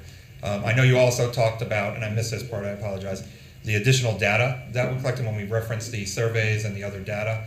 That was something that was also a concern of the last application. So with particularly Danny's help and his group, we were out in front of the baseball stadium at Kinston for one of their drives, their vaccination drives, where hundreds and hundreds of people came out. We also set up a booth for 2 days at their barbecue festival, which is the largest outdoor event in Kinston, and it was the first thing that happened post-COVID. We want to call it post-COVID, but post-COVID. So there was an extra lot of people out there, and so board members were there giving out surveys and also talking to people about Impact Academy and the idea, and giving out some flyers and to kind of get a sense. That was in lieu of the traditional method that was used where you have town forums that come together because of the concern of COVID at the time and getting everybody into an enclosed space while still being concerned about the virus. So we were trying to find alternate ways to gain community feedback on there, and we thought those two ways in particular reached huge amounts of numbers in very diverse amount of times because they're drawing to the baseball stadium, drawing to the festival.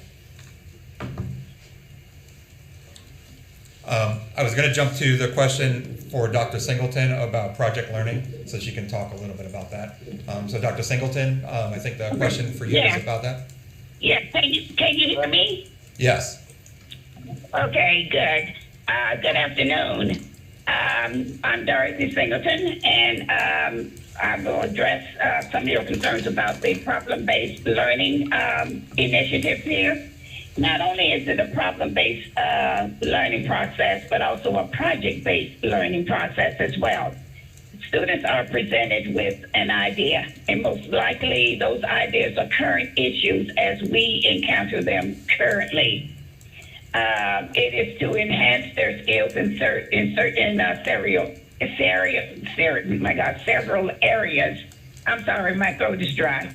Several areas, and this is guided through the process in terms of getting them to think critically about an issue and taking that issue to do research, to think outside of the box, to create a theme that will initiate their idea in terms of what others see it and how they see it. And so it's, you're taking an idea, you're developing that idea. That idea may be developed through research. It may be developed through annotated bibliographies or articles, being able to read, which will cover several areas of concentration, several areas of the curriculum, and to master certain skills. And at the end, there is a product in which they can actually bring forth to the class or to their class members to explain to them how they came up or what they had to do to expand this idea to have an end product. So this is critical thinking, it's thinking outside of the box, it's doing research, it's getting a better understanding of what is going on with this particular issue. It can be tied into social studies, it can be tied into language arts, it can be tied into science, to the science area. But it is something that they have, which not only a critical thinking project, but is also a hands-on project.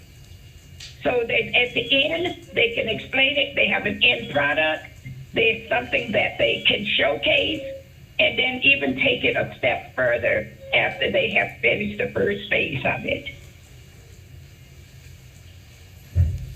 I think that's also that project learning is extended into what we are referring to as impact time, when there's some leadership development activities. I know Gordon Dara wanted to talk a little bit more about that.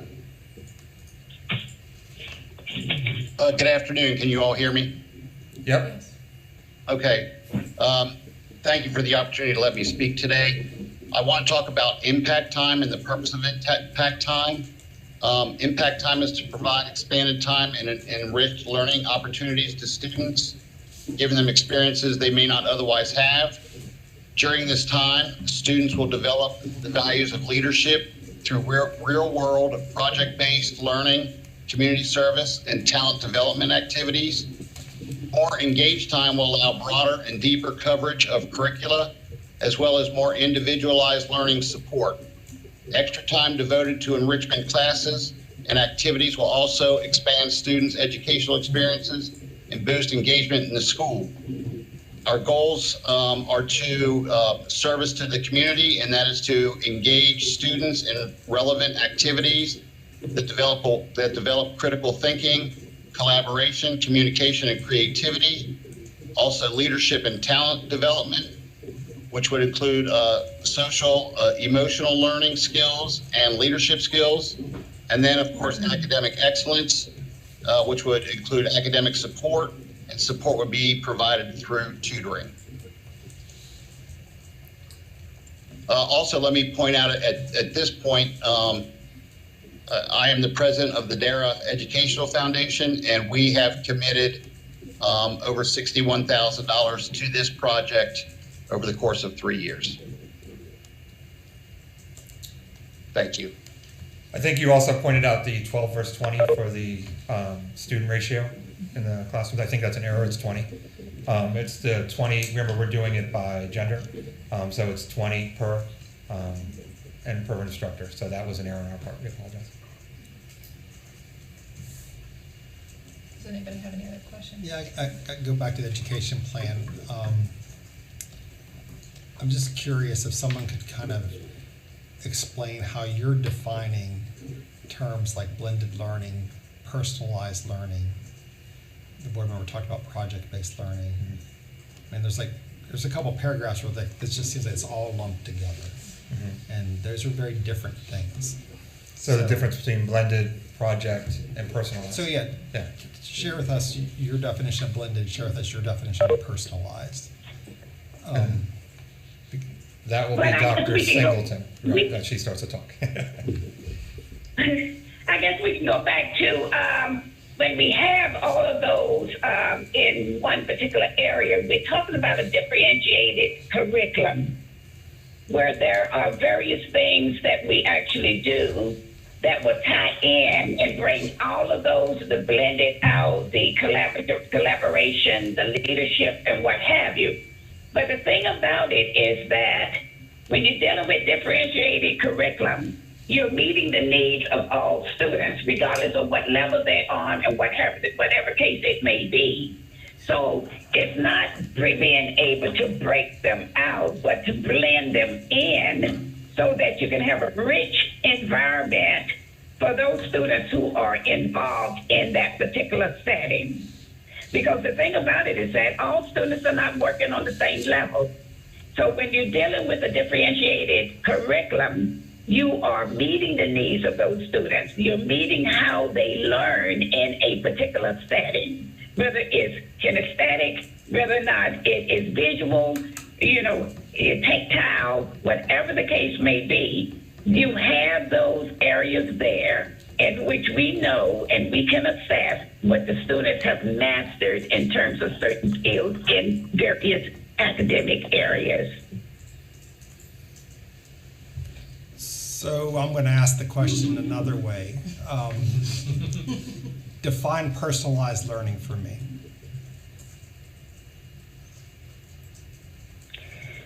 Personalized learning is one that we have in terms of assessing what each student needs, the needs of each student, and how we meet those needs in terms of that. A personalized learning is you're taking it from the child's perspective.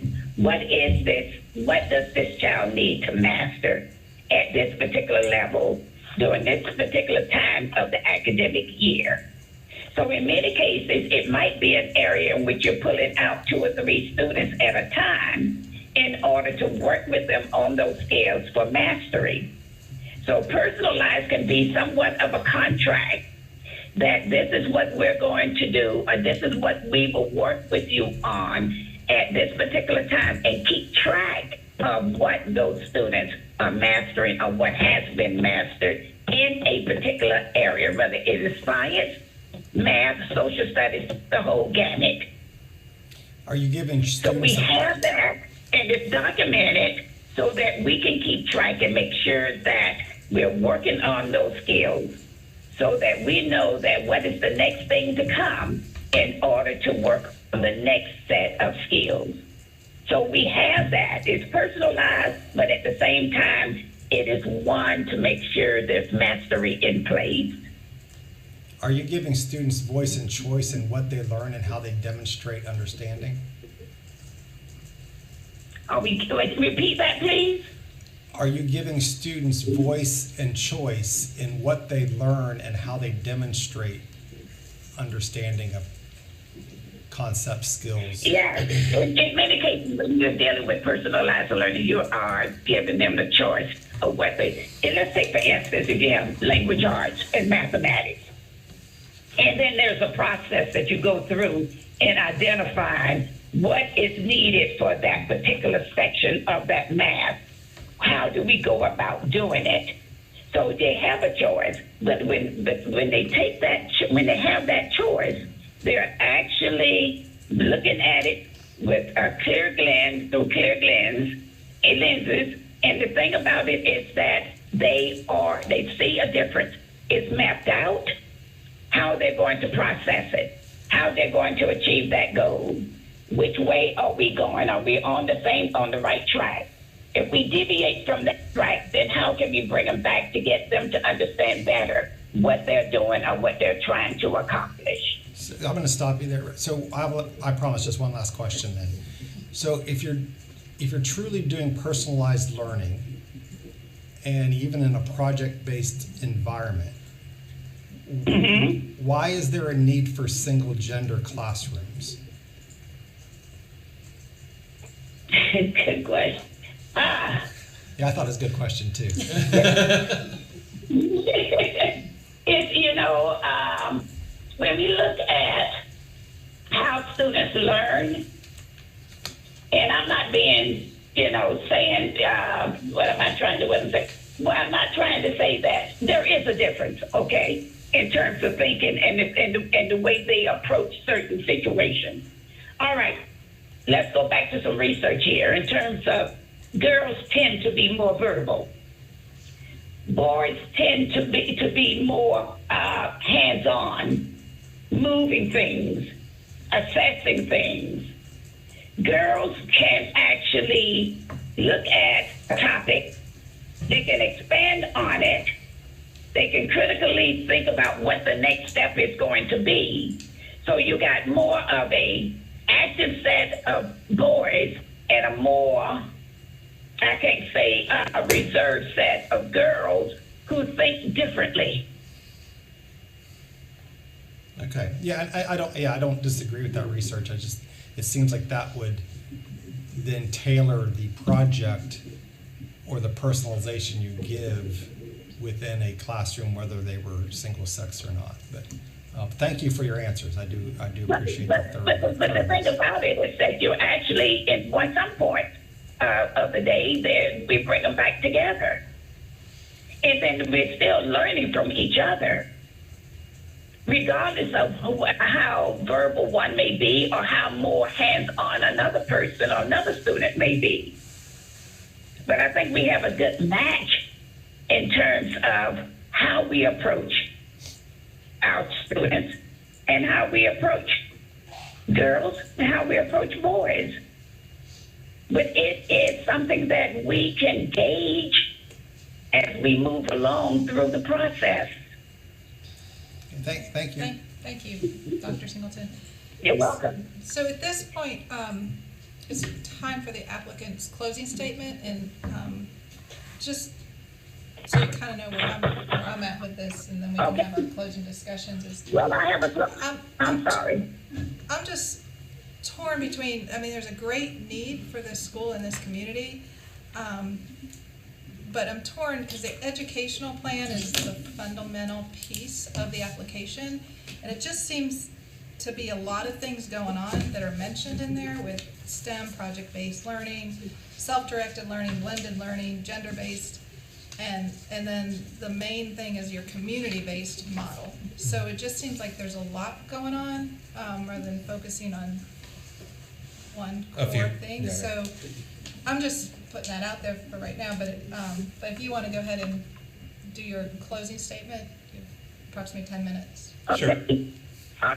Thank you. The process to submit an application for a North Carolina charter school requires time to meet and discuss what is the best way to provide an excellent education for students. It requires collaboration for a working environment. It requires patience and positive attitudes. At the same time, students are at the forefront of our thinking for a better future for them and a bright future of contributing to their immediate environment in which they live. We want to prepare them to think outside of the box. It has been with great pleasure for us, the board members of Impact Leadership Academy, to come before you this afternoon to answer questions and or concerns about our application. Impact Leadership Academy has a curriculum which will enhance skills of students to become aspiring leaders. And please consider Impact Leadership Academy as a venue to educate students for a better tomorrow. Nelson Mandela stated that education is the most powerful weapon which you can use to change the world. Thank you. Thank you. Thank you. There we go.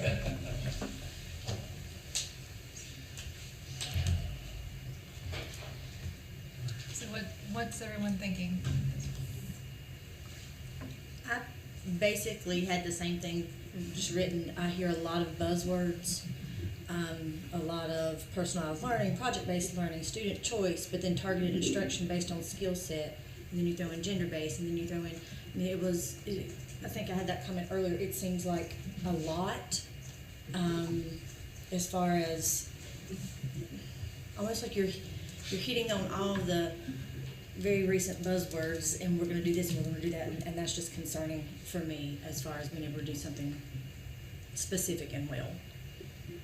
It's hard to hit all those pieces and do them well. And I think they were with us. They were before us last year, and there were some things that we identified. One was the board and not having local representation. One was there was concerns about the grade level served. Last year, I think they started grades 3 through 6, so they have addressed that. So I think that that's a move in a positive move. There were concerns raised last time about not having done, I think, a lot of community interest work. It sounds like they've started to do some of that. Yeah, I'm sort of with you here. I think there's a need in the community.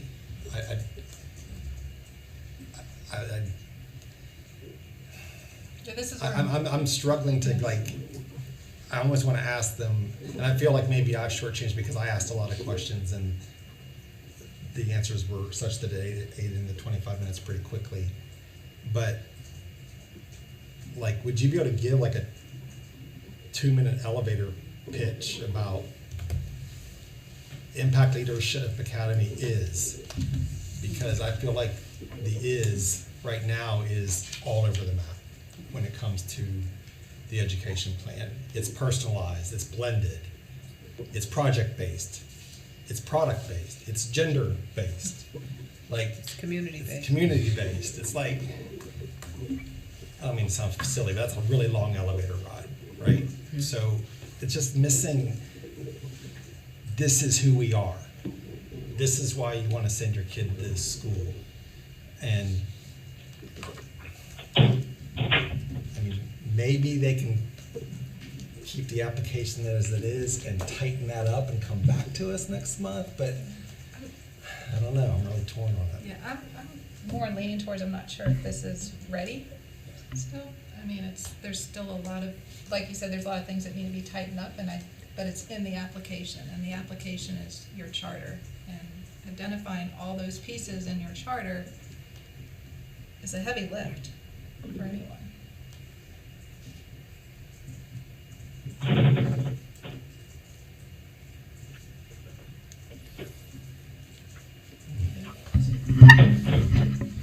I'm just trying to envision what the school day will look like, and that's where I'm having a lot of problems, or confusion, I guess I should say. I think the concept, all these are great concepts, as Shelley pointed out, and you did too, Lynn, but I'm putting myself as a teacher in that situation, or as even the student, and just seeing how maybe confusing or chaotic it might be. And they might be able to structure well, but I just did not get that from the presentation here. And I'll leave it up to all of you to say if that's something that can be cleaned up. I mean, we have a bunch of charter school operators in here and people that run school days. Do you see this type of structure being beneficial to the student and to the teacher? Also, one of the questions that you brought up, Lynn, is a very long school day, and that wasn't addressed, but I know there were a bunch of other questions getting thrown to them. So, and I was looking through the thing, and maybe I missed it, but this seems like a lot of professional development on so many different levels, and I didn't see how that would get addressed too, because I'm just throwing all those out there. A lot of professional development, but not very much professional development budget. Yeah, good point. Just as a note. And also things that this is not a one and done PD.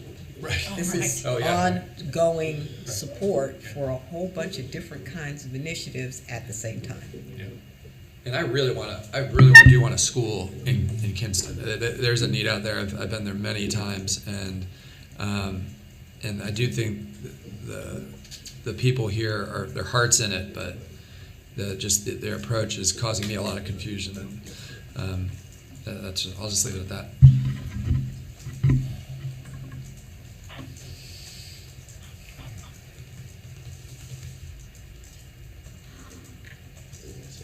Yes.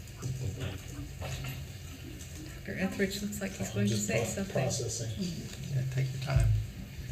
It would have been good to see like year 1, year 2, year 3 rollout of some of these things as opposed to this is what's going to happen every day, because yes, I think those things, some of these things happen naturally in what you're doing, but it sounds like it's a general approach. And I'm just thinking about opening a school myself this coming, and we're focusing on one thing for 3 years and trying to get that right, and then move on to whatever we're going to do next, as opposed to having it all in the.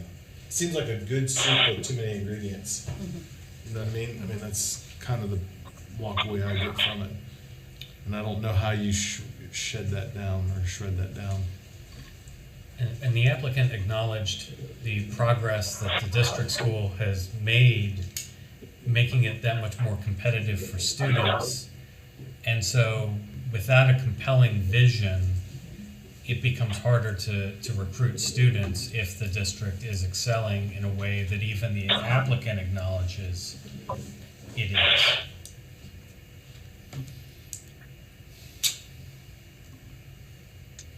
Yeah, it's tough because I think community really needs a charter school in this area. But I'm just not sure that this application is where it needs to be at this point. I just feel like there needs to be a lot more tightening up of the education plan.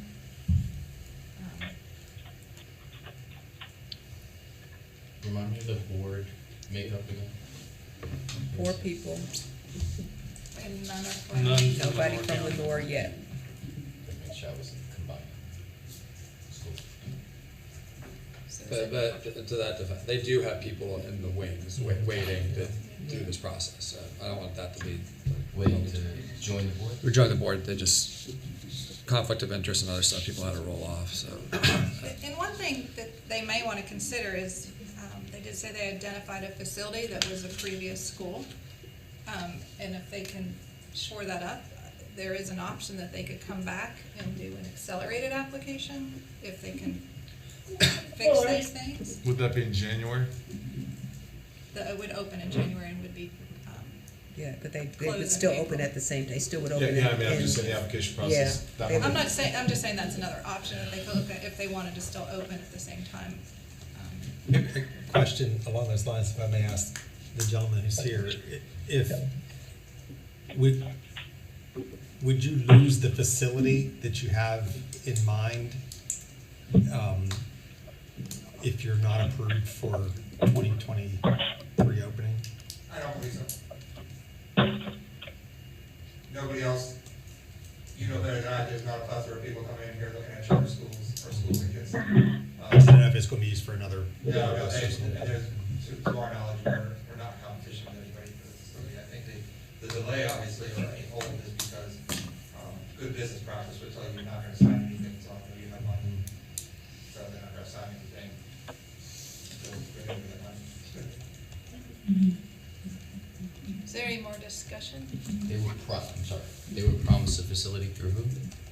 It's a former charter school facility. It's a church. The church, it's Oh, a it's a church former now. charter school. It wasn't, no, the church has it now, but it was a former charter school facility. Church.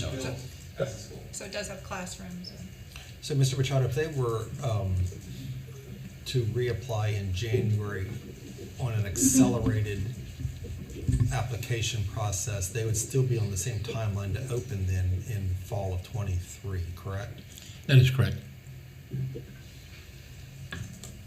Yeah, I'm going to suggest that.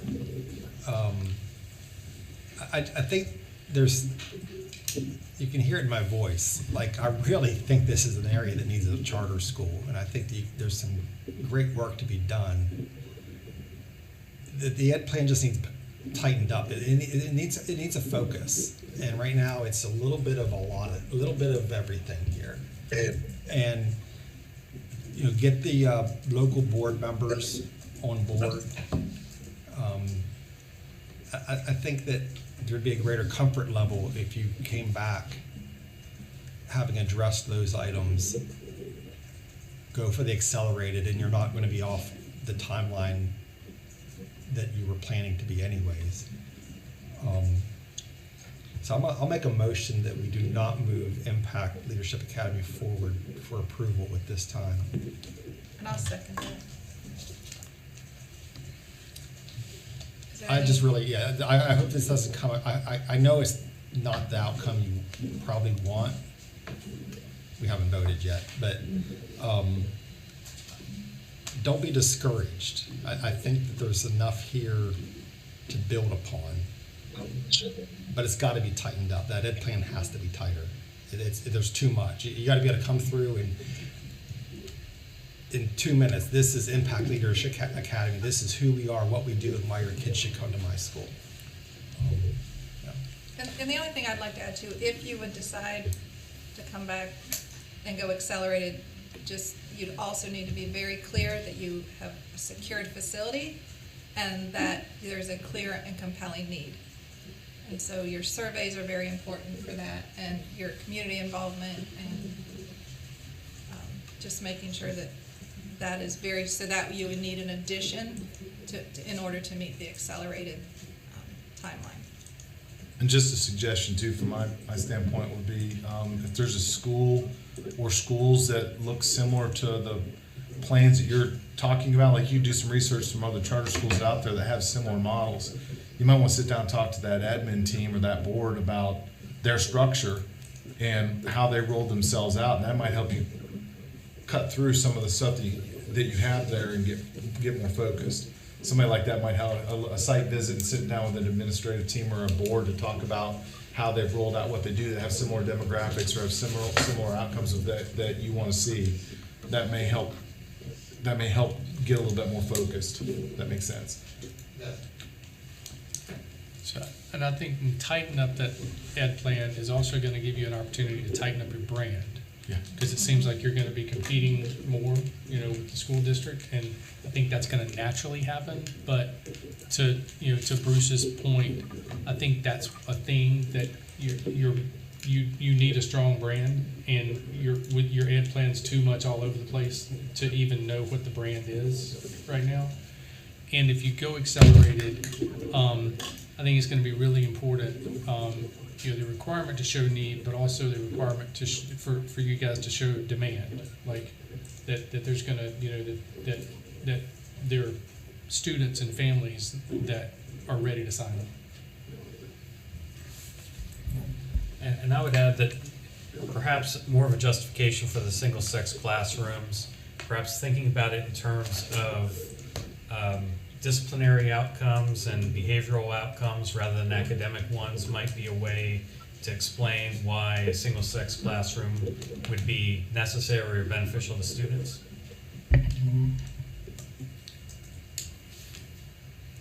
Any more discussion before we vote? There's research out there on single sex and the advantages to it. You probably want to support it with research, and it has to dovetail with the other things you're wanting to do. So it can't be, the research says single sex classrooms works in these situations, and then we're going to do this, which doesn't match those two things. Because you can create Title IX questions real fast if you don't connect the dots. And he knows. Trust me, I know. Do we want to do a roll call vote? Yeah, roll call vote. All right, Shelley Bowler, State it again, one more time. So the motion was to not move Impact Academy forward. aye. Todd Godby, Aye. Terry Stoops, Aye. Lynn Kroger, Aye. Cheryl Turner, Aye.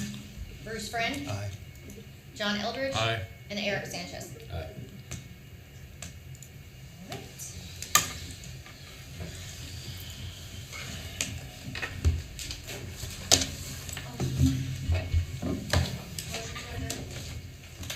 I move that we adjourn. Second. All in favor? Aye. I'm not even gonna ask for Coke.